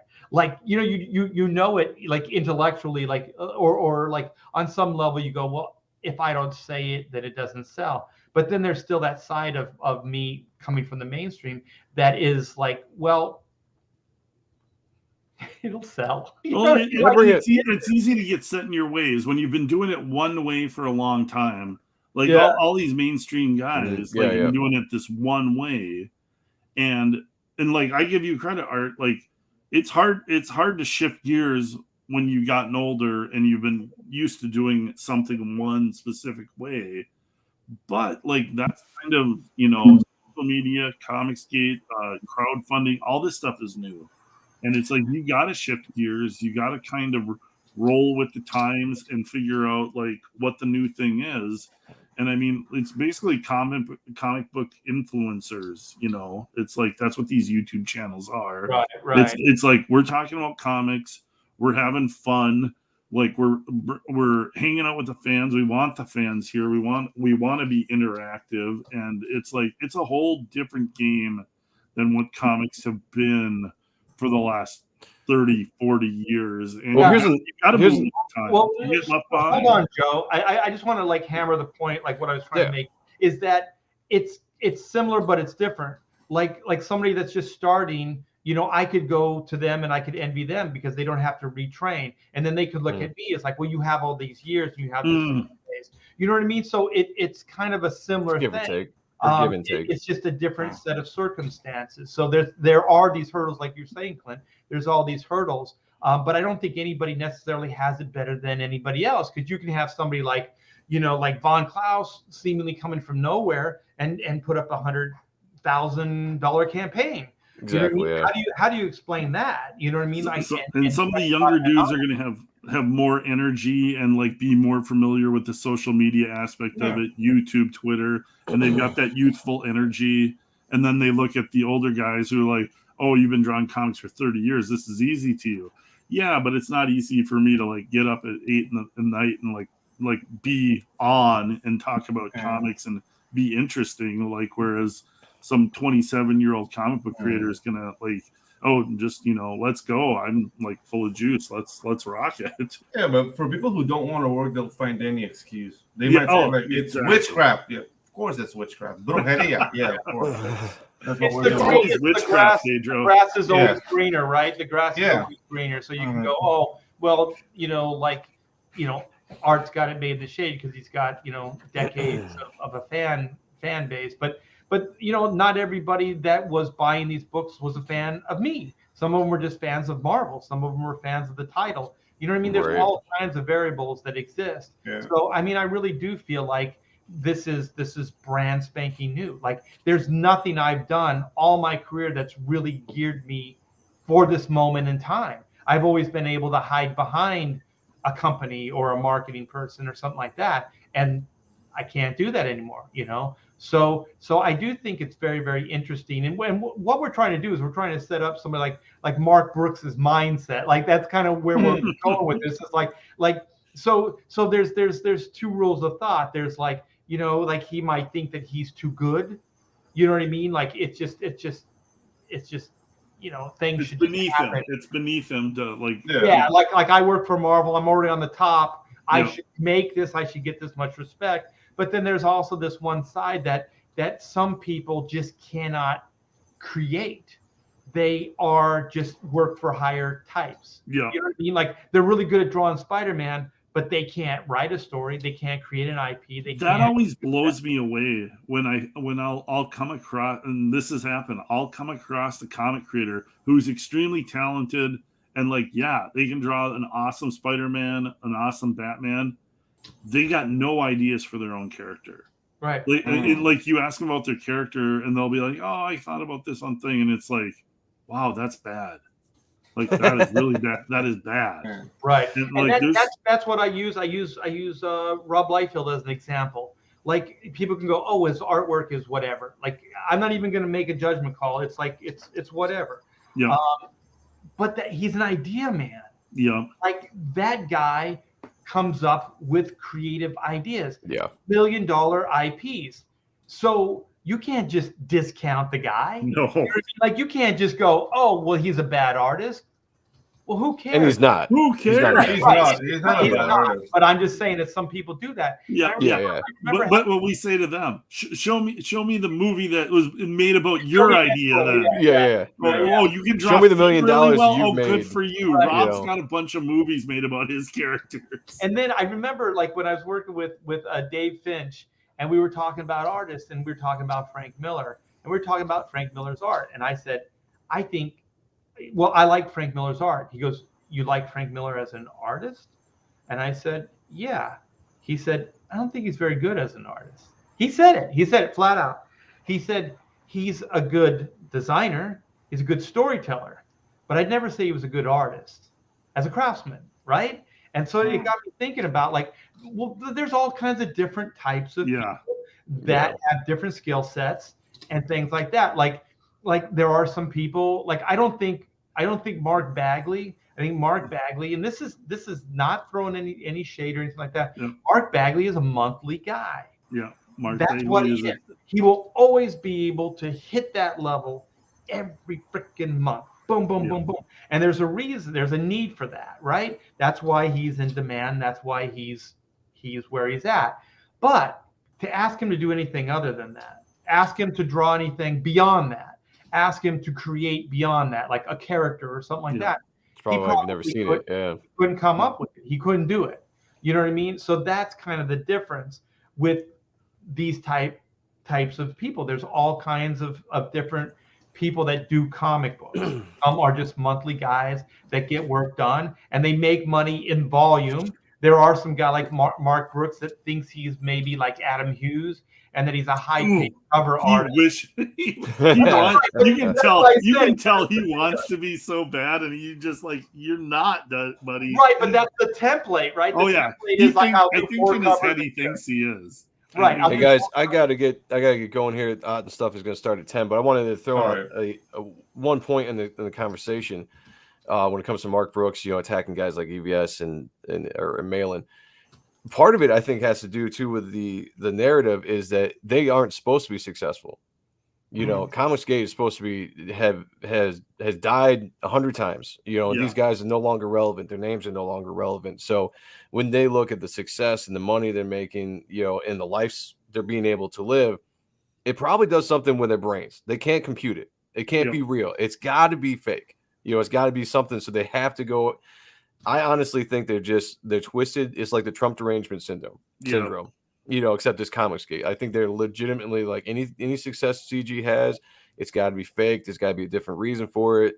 It's got to be fudging here or there because they can't take choice. Exactly. Because they think their narrative of what is right should be waning, and it's clearly not. They could see it every day what's going on. And you look over at CG and you're seeing perceivable less work, right? Because it's not monthly books, so they're perceiving it as not working as hard, but the money that's being brought in, and they're losing it, because they don't understand the actual work that goes into it. So I think that has kind of something to do with it as well. It's all the above. It's like for each individual, they have different reasons, but yeah, I do think it is kind of like there's a disbelief because their promise and what they've geared their career up is failing. Like they're also looking at what they've devoted decades of their career into is starting to wane. So they're trying to hold on to that, but at the same time, they don't have the kind of faith or belief in doing it for themselves like we do. So they're incapable of letting go of this to go to this other thing. And I do think that that's a lot of that. So it's easier to make fun of that and to chastise it and try to put it down to somehow make yourself feel better or more relevant. But I'll let you go, Joe. Thank you so much for hanging, brother. It was good being back, guys. I enjoyed the conversation. Enjoyed the chat. You all have a great night, and we'll talk to you later. Take care, man. Cool. Take care. Yeah, so I think there's a lot of reasons, but I think they all kind of stem from an initial jealousy. I do think, when you see somebody put up, $200,000 or $300,000 in a month or 2 months, like that's some people won't even make that for 3 years, 4 years, 5 years. You know what I mean? This is their entire life. This is a crazy amount of money. Hey, you'll get there, little buckaroo. Yeah, well, I sincerely hope so. We'll get you there, Pedro. You're in the right. You're on the right side right now. Like this is the place to be. Dude. Ever since I started doing like periphery jobs for CG, I have a song in my heart. That's how I feel. Like, dude, it's just very positive. Everybody, I get really good input. When I screw up, they let me know. So I'm excited about your project launch. Oh, man. Thank you, man. Thank you. I think your project looks fun. It's completely different, original, and it looks like a blast. Absolutely. Awesome. Well, let's before because I have a page rate rundown. Yeah. Let's promote some of these campaigns. So I think Clint is in demand too with Pirate Queen 2, right? Yeah. Pirate Queen 2 is still in demand. Yep. Okay. Well, let's do this one first. So this is Black and White Man versus Machine Volume 2. This will be the epic conclusion to the origin saga of Whitney Sung and Reed Blackett, aka Black and White. And so they're back and badder than ever. This is the reason for the season. And let's see if we can get this bad boy up to 100K and make Mark Brooks melt down.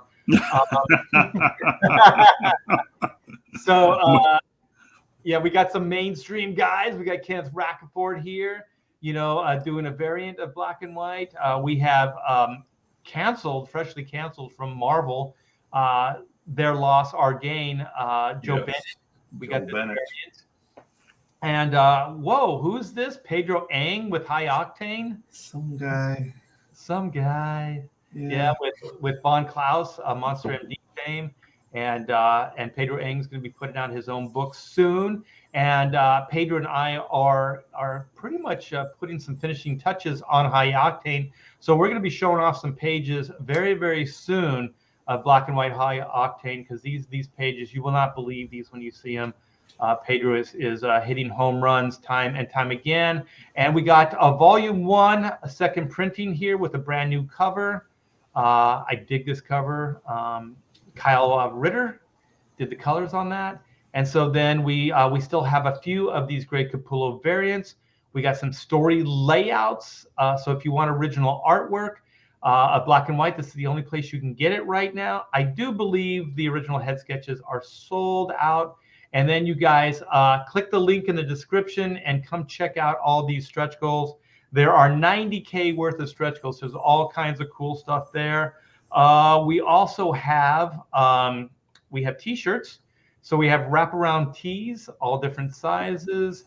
And then we have the Inco tee as well. So everything is as add-ons with the exception of the Grey Capullo variant. So you guys can mix and match and create your own tiers if you want. Like I said, the link is in the description. Click on it, come by, back a book. And yeah, I'm going to be showing a lot more black and white artwork soon. I might even show some right now. Hold on. Woo! Yeah. Woo! Let's do this. Let's see if my camera will work. Let's see here. So this is a page that's on the drawing board right now. Oh my God. Yeah. So then That looks fantastic. So then we have Reed Blackett here. Look at that gesture, man. I have a technical question. Do you like fill your blacks with like Sharpies or? I'm just using at this point because I'm using markers. I do it with either the marker, like for real solid, but you can see some of this texture stuff back here. What I'm doing is I got one of those Insta brushes. Oh, okay. Those little disposables. Yeah. And I kind of like the way it streaks, so it'll dry brush. So I'm kind of adding some textures with that. Oh yeah, yeah. So I think it's pretty cool. It's coming along, and I'm working on another page now. So yeah, I'm like Pedro was saying, like just the time of my life, just having a great ass time drawing for you guys, and not getting hung up on Marvel and DC politics, and just kind of taking it straight to the consumer, and just drawing my heart out. So I think what you're going to see, like from Pedro coming soon, and what you've already been able to see with Clint and myself and the other comic skaters, is just passion. Just passion. I mean, I could not believe the other day when I was on the King show, and Ethan said, "Art, this is the work of your career." And I was like, "Oh my gosh!" When you hear, another professional say something like that, man, it really does resonate. And I don't let it go here. It just inspires me to work harder. You know what I mean? Absolutely. That type of thing. So, Clint, do you have something to share? Or do you want to do? Oh, I just pulled up. You were showing your art, so cool. I figured I'd pull up something that I was working on today. Oh, this is from Pirate Queen 2. We've got a new bad guy here. So see, Clint, you know how to design characters. That's a cool looking character, man. Yeah. This is what I've been working on for the last this splash page for the last 2 days. So it's been a lot of fun, and it's always fun designing a new character. So and also the villain. So like I want every good hero has a good rogues gallery of villains. So I've kind of me and Mandy together have been building up the Pirate Queen's rogues gallery of villains, and this is a new villain the Pirate Queen is facing off in book 2 that me and Mandy worked on together and co-created. So just some fun artwork, fun villains. It's like you got to have some good bad guys. So little sneak peek at Pirate Queen 2 there for well, I have to say the Inker and me's coming out. You got some of that Z hatching that they used to say I did, or scissor hatching. Oh, this is on the other deck. Everything on here, I like stole a lot of it from, probably 90% from you. It looks great, man. Is this all practical? Are you doing digital? What are you doing? This is all digital. Oh my gosh, you're emulating the ink line pretty nice here. Yeah, I'm spoiled now. I don't know that I could ever go back to paper. It's just the stress it takes off of me, because I was a micron guy, so it's like not having to worry about an ink line going wrong or anything. So yeah, that's what I'm using now. Yeah, I'm using like the microns and the Copics. Yeah, and just anything I could get my hands on that's waterproof. You know what I mean? Yeah. That's all. So I'm just trying. I got this whole thing full of markers and stuff. Yeah. And I'll just grab, and I do have tape on some of my favorites. Oh, so I can find them, in the labyrinth of all my my different pins and markers and stuff like that. But yeah, it's a blast it's a blast doing this stuff. So, Pedro, do you have any? Do you have that trailer? Do you have anything you want to share? Yeah, I want to see the trailer again. My trailer. Okay, let me share my video file. Yeah, I've been working on stuff lately, so I don't know what I can show. Show it all. Show it all. We want to see some skin, Pedro. Okay, I'm sharing the trailer now. Well, you're welcome.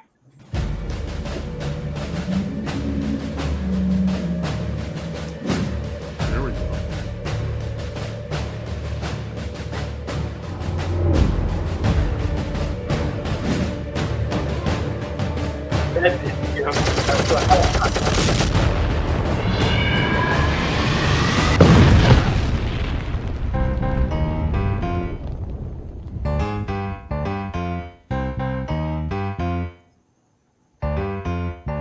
Y llegó la que tenía que llegar. Lo que forman el pega-pega y lo que te ponen a gozar. Lo que ponen la calentura lista para que se fomente la gozadera. Nice. Yeah. Hey, Danky Frankie, or any wrenches, if you could. Oh, there it is. It's right there. Oh, cool. Already done. Cool. All right. Magics. Actually, you know what? I can share a splash page Ooh, cool. of the book. Let me just open it. Yeah. What do you think? Latin, Pedro? Yeah. So, guys, the music is from a local band from Panama called Mecánica Informal, and you can find them on Spotify. It's really good music. Nice. Oh shit! Look at that. Oh wow. Yeah. So this is the Battle of the Causeway. So this is part of the action you'll see. So this is the bad guys in action, basically. There's a lot of Look stuff at that going robot. on there. That's crazy. Yeah.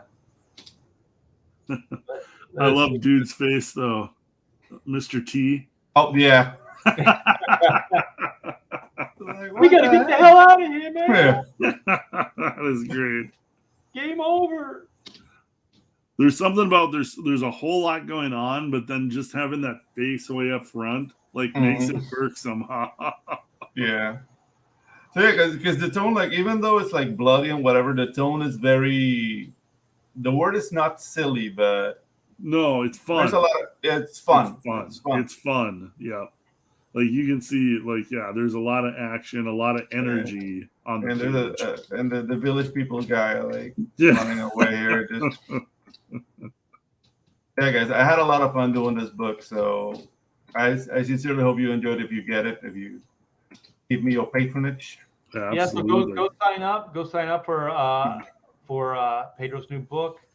Tropical Magic. Do you have a date? When are you thinking of coming out? Oh, I was planning on doing the launch on the 18th, but there's 2 books coming out of the 18th, so it's gonna be someday in February. I'm just checking out so I don't clash bags with anybody. Yesterday, the 18th of February. February. Okay. Yeah, I was gunning for that date, but it's already taken and. Yeah, it's hard. There's a lot of people launching all year round now. It's like sometimes you just got to dive in. Yeah, but you know what? Sometimes it actually works in your benefit because you can get on other people's show because they're campaigning as well. That's actually a good point. It just kind of builds into this big kind of Hollywood calls it synergy. Where it's a synergy. Energy. Around things. So let's go over these page rates real quick and just see what the industry standards are. So we're getting back on topic here. So this is for 2017. So Stephanie Cook of all people. I guess it's 2018 posted this, and so. I'm not familiar with Action Lab Comics. Who's Action? And I'm a little bit. I've heard of them. Is about the best that I could say. They had some funding, like they were publishing other people's creator-owned stuff. So it was like they had money enough to publish other people's books other than just their own. I can't remember if they were tied in with another small press company like IDW or Oni or something, but it might have been one of those like kind of conglomeration kind of deals. Yeah, this would definitely, if you were going to work for these guys, you would probably just be starting your career because Oh yeah. yeah, these are pretty low. So that's Action Labs. That's probably deep indie, right? That's like Oh, deep they do Zombie Tramp? Okay. and And then like Zombie Tramp is basically a creator-owned dude. Like he does good with his own book, and maybe he just publishes through them to retailers. But I think he does a lot of stuff direct online. oh, so he publishes through Action Lab? I think so. Okay. Victor Thomas is kind of mentioning it, and I know I don't know the Zombie Tramp guy, but I know of his work. So Okay. and he's pretty successful. And I just want to stress, you guys, like anything that we say, I mean, we're not trying to belittle, people's page rates and stuff like that. That's not really what we're doing here. But I work for worse page rates than this. So. Yeah. I mean, we all got to start somewhere sometimes. And so, if Action Lab can keep afloat, so be it. But these are definitely not living wages. So no, I don't think you're going to be able to, support yourself based on Action Lab Comics rates. And then this is Archie Comics. I have a little Archie Comics story. They paid me a little bit better than most, but man, I didn't really like the way they ran the company, and I forget who did it. Like I was commissioned to do a cover. I did 3 drawings for the cover, and they rejected all 3 of them. And then so they just basically, I guess I didn't get the cover assignment, right? And so the next thing I know, there's another artist that used one of my drawings and made a cover based on it. Like it's the sketch that my sketches are really tight. And so I came to them and I said, hey, you use this. And they're like, no, he didn't, blah, blah, blah. He came up with it on his own. And I said, no. And I said, you're going to pay me, because I wasn't going to charge them for the layouts. And I said, you're going to pay me for those layouts. And I had to argue a little bit and fight with them a little bit. But they did. They paid me for the layouts. But I think I'd really be pretty desperate to ever want to work for Archie Comics again. Oh yeah. They don't really pay that well, on top of just the weird just the weird treatment. I was really surprised by that. No doubt. That's crazy. Yeah, so they're sounds loony. Yeah. Well, because that editor like took one of your layouts and is like, here, use this, but like kind of tweak it. And it's like, well, if you're doing that, then just pay me for the work I did. Right. And it was the guy that ran Archie Comics. I forget his name. Like that's who I was dealing with. I wasn't even dealing with just an editor. I was dealing with not a good sign. Problem from the top. Oh. Yeah. So pencils, 95. Line art, I guess that's pencils and inks, 225.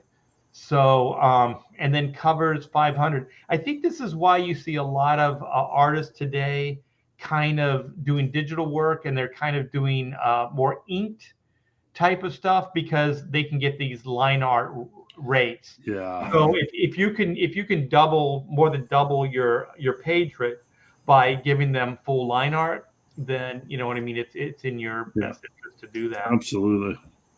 Yeah, and just know $500 for anybody decent, it's not a lot. So I'm sure that these are just like basic, but I'm sure if they got Adam Hughes to do an Archie comic cover, it's more money.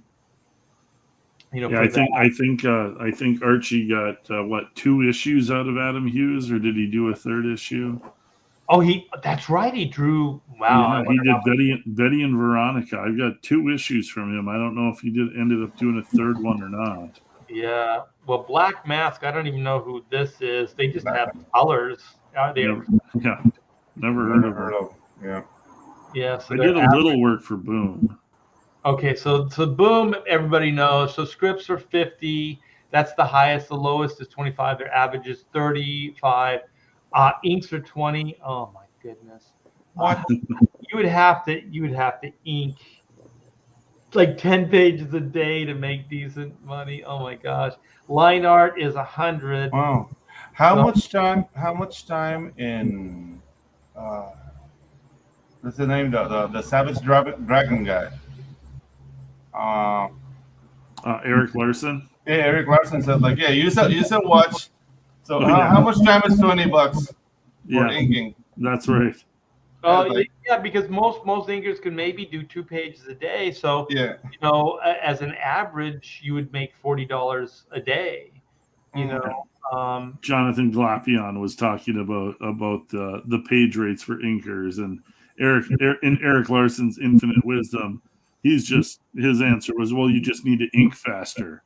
Like don't put in all that detail and just ink a page in 3 hours. So that's genius, Eric. That'll work for everybody.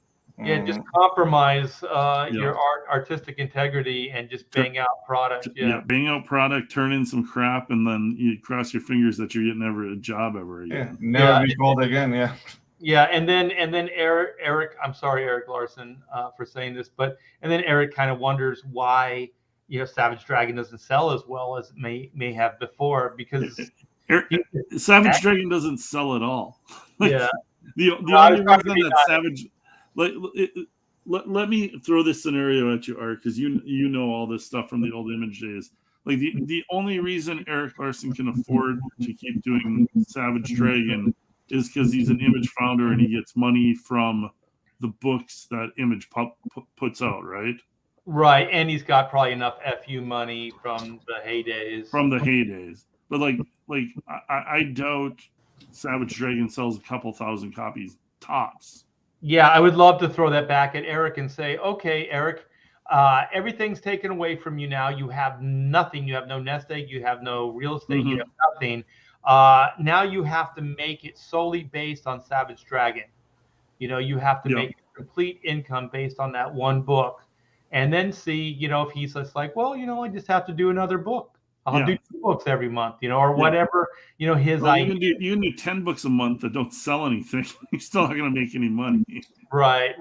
But, I mean, it's the smugness to talk down to other creators about money that he's getting not off of his own talent. Right.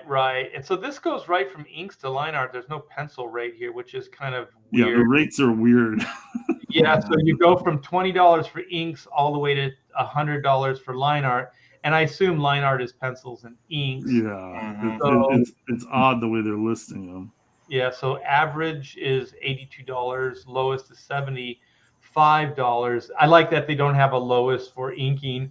You can do it for free. It's free. Yeah, exactly. You owe me $5 if you ink my page. Yeah, you have to owe them money. Yeah. So this is flatters make more money than inks. Wow. Yeah, interesting. How much are they paying flatters? Lettering makes more money than inking and flatting. Wow. Oh, that's rough. $30 for a letter? Like, if there's nothing in the world, that should probably be like $15. I'll letter for them for $30. But it does go down to $10. Okay, so cover 300. Wow, at least what was it? Archie had 500 for covers. Yeah, so only 300. Script and art. So if you write it and draw it, you can make a whopping $135 a page. For all art, you can make, oh my gosh, it's pencils, inks, and color. Yeah. They pay flat earthers. So then Dark Horse, let's see. This is a really established indie company. Scripts are 110. Their rates.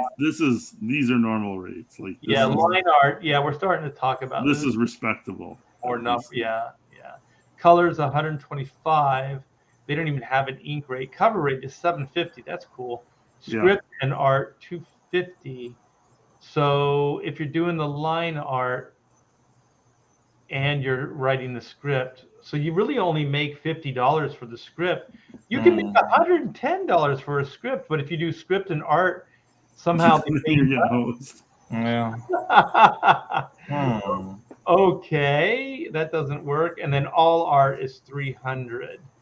So if you do line art and then colors, it's still less. So if you made Yeah. $2 for line art and you did colors, that would be 325, but they're only willing to pay you 300. Okay. Wow, that seemed cool. So scripts at DC Comics are 125, lowest is 75. Pencils are 200. They don't even have a lowest, so I guess the lowest is 200, although I think that's not true. Inks, the highest is 120. That's bullshit. That's not even close to true. They pay more than that.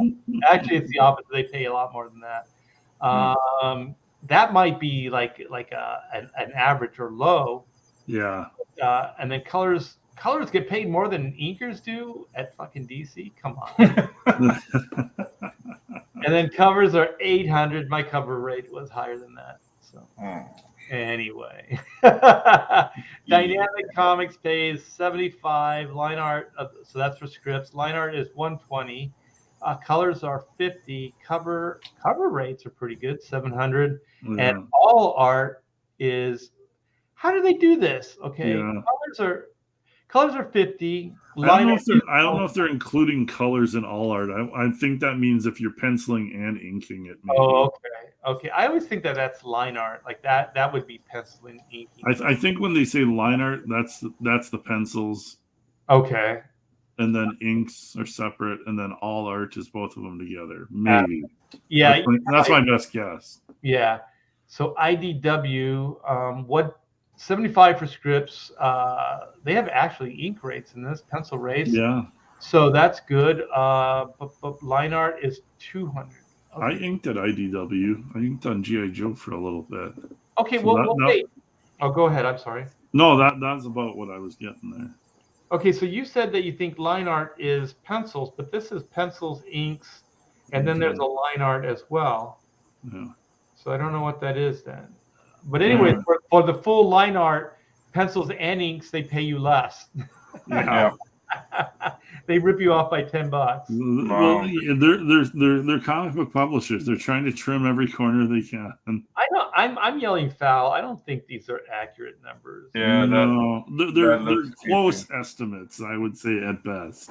Yeah. And it all guesses. depends on who you are too. Oh yeah, of course.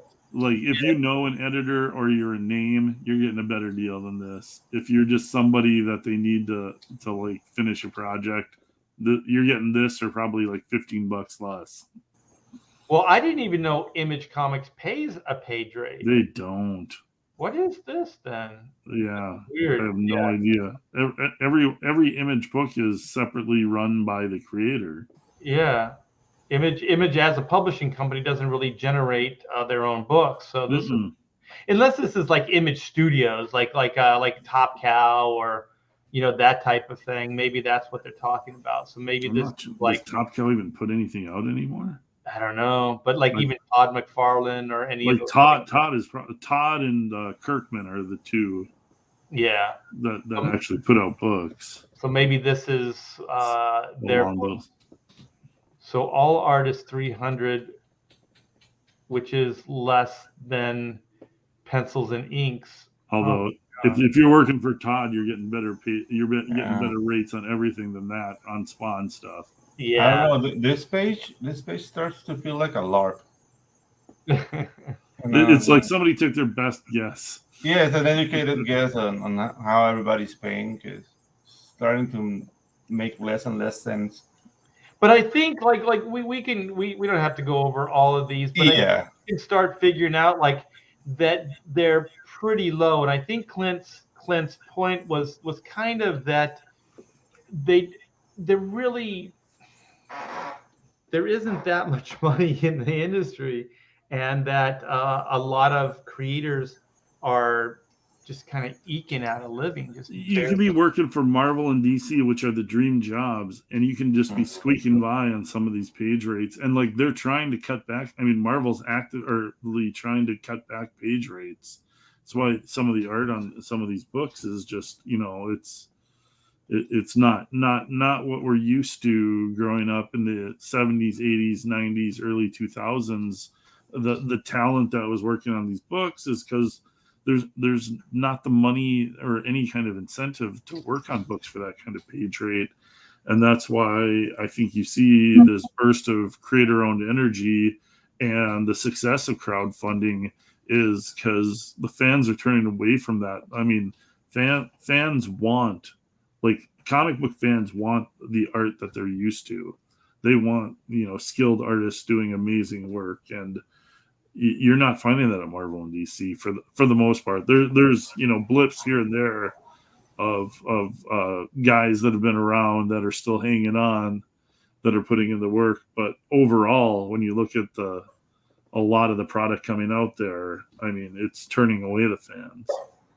Yeah, but like I out some of those page rates as far as entry level or things like that, because I mean, how else are they making ends meet? Like a lot of these books aren't even selling 30,000. So let me just give you like some basic math. Okay, so when I worked at Image, when I did black and white originally and stuff like that, what the breakdown was at that time was about $1 per cover. So I think the books were maybe $3, something like that. So you made $1 off of every book. Okay. And so that was the Image creators. That's what they got. So if you think about like Marvel or DC, it has to be something like that as well. Mm-hmm. So if they're what are books now, like $5? I don't even know how much. Pretty much, yeah. Yeah. So they have to be at least making $1. So if we say $1, because I don't know what the current, because this was 25 years ago that I'm quoting, is like if they're still making like $1 off every book, right? So if you sell 30,000 books, Marvel DC, which is really high and good in this market, that's 30,000 gross. So your print run at could be like $5,000 or $6,000, like just to print the book. Your talent, like let's just say everybody makes, like, just round it up, like $2,000 each. So writer, penciler, inker, colorist, $4,000. So let's just say that like that's $4,000 or whatever gross. So then now we're looking at we're looking at like $10,000 of that 30, and then you have your overhead at DC or Marvel, and then you have all the other miscellaneous stuff. I didn't even figure in like lettering or marketing or any of that other stuff. So the profit margin really isn't that much. Yeah. So, and also I was really low on those page rates. So realistically, it would be way more than that. You would probably be paying like $10,000, $20,000 on talent, somewhere in there. So once you do that, then there is no profit margin. Once you give a good page rate to people, there's no profit margin in there at all. So, and if you look at the sales numbers right now, the majority of Marvel and DC books are maybe barely scraping 30,000. Yeah. To be above 30,000 is like the smaller percentage of books coming out. So a lot of these books that Marvel and DC are putting out are probably close to losing money on their talent. Yeah. I would say that like if it is $1 per cover, which is probably more now, but if it is, and with a decent page rate, and then with printing costs and all that other stuff, I mean, they might be making a couple $1,000s off every book, if even that, and then that's at 30, but some of the books are actually selling under that, right? I mean, a lot of them, right? And so those books are actually losing money. They have to be losing money. Yeah, they're losing money. I mean, even if you're paying bad page rates, I mean, if a book is selling under 30,000, just your printing, your shipping expenses, your editorial, your creative team, it's like your profit margin is next to nothing. Nothing. Yeah. And so I mean, there is a real problem. I remember when I was working at Marvel, they had a mandate that if the book sold less than 30,000, it was canceled. Yeah. Like that was it. Like any book that sold under 30,000, they canceled it because they realized that their profit margin, they were going to lose money anything under that. So, at the time at Hashtag Studios, we were doing one of those books. It was Heroes for Hire, and they canceled it. And it didn't make any sense to us, but we weren't thinking about it like a publisher. We were just thinking about it like, there's people that love this book, and we go to conventions and they tell us how much they love the book and blah, blah, blah. Yeah. But realistically speaking, Marvel just couldn't make it work for anything. Was that Luke Cage and Iron Fist? Like, was that one of the It was the Heroes for Hire book. It was actually called Heroes for Hire. Okay. I can't remember the writer, but it was Pasquale Ferry. He's okay. Yeah. Great artist, like Spaniard. Does artwork way outside the box. It's really, really good guy. And so, yeah, it broke our heart because it was great stuff. But, it was what it was business wise. But now I don't know how they're making any money. I think we hit the nail on the head, Art. I think this is part of the problem is they're not. Books aren't like they've got like their upper percentage of books that are above that, but like I would say 75% of their books are underwater. They're not even covering their expenses and their creative teams. Yeah, so it's that's dire times. Yeah, you start seeing the Tumblr artwork and you start seeing these other things happen. And then the only thing is what makes sense at that point is like that ESG money that Ethan's talking about. Like they get compensated. So if they start doing woke stuff, then they actually stay afloat. And if you think about it, that would be a pretty attractive thing if your entire publishing line, or at least half of your publishing line, was at a loss every month. You know what I mean? Like you start making a pact with the devil at that point. You know what I mean? Yeah. You start signing contracts in blood, and you start looking for all kinds of bad alternatives to your publishing. So let's wrap it up. This was great, Clint. Thanks for bringing that topic up.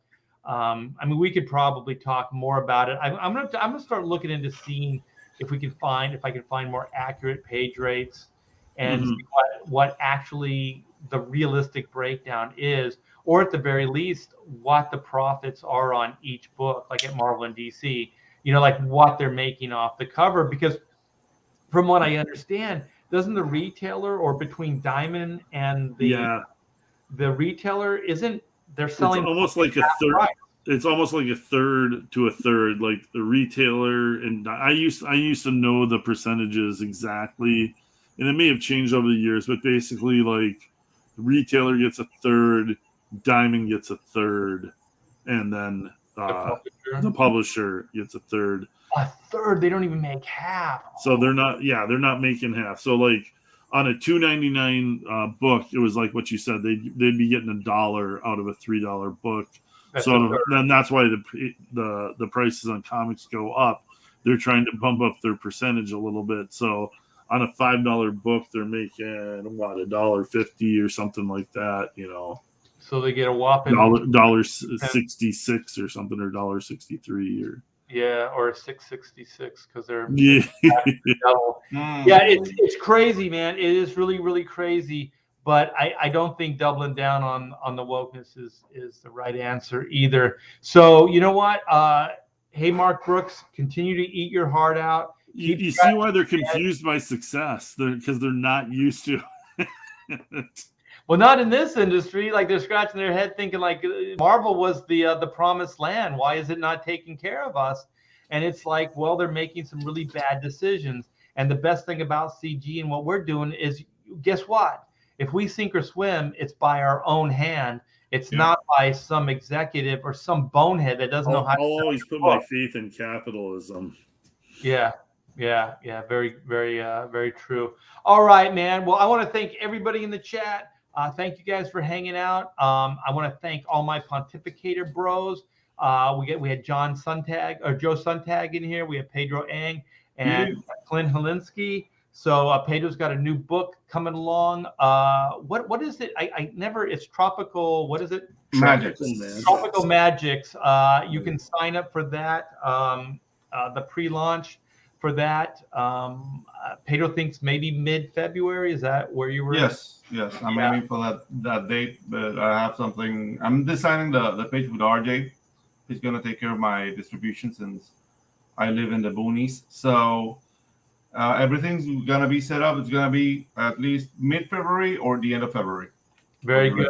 And so we got Pirate Queen, and then Clint is working on Pirate Queen 2 or 3. I mean, Electric Boogaloo. And so then, Black and White 2, Man vs. Machine is still in demand. So come by, check it out. I need to get your links in the description, Pedro. I'll do that afterwards. So anybody checking this late, check out the in the description. There's a link for Pirate Queen, Black and White, and there will be for Tropical Magics as well. All right, you guys, have a fantastic rest of the evening, and we will see you soon. I have the Kings tomorrow. Not the Kings, I'm sorry.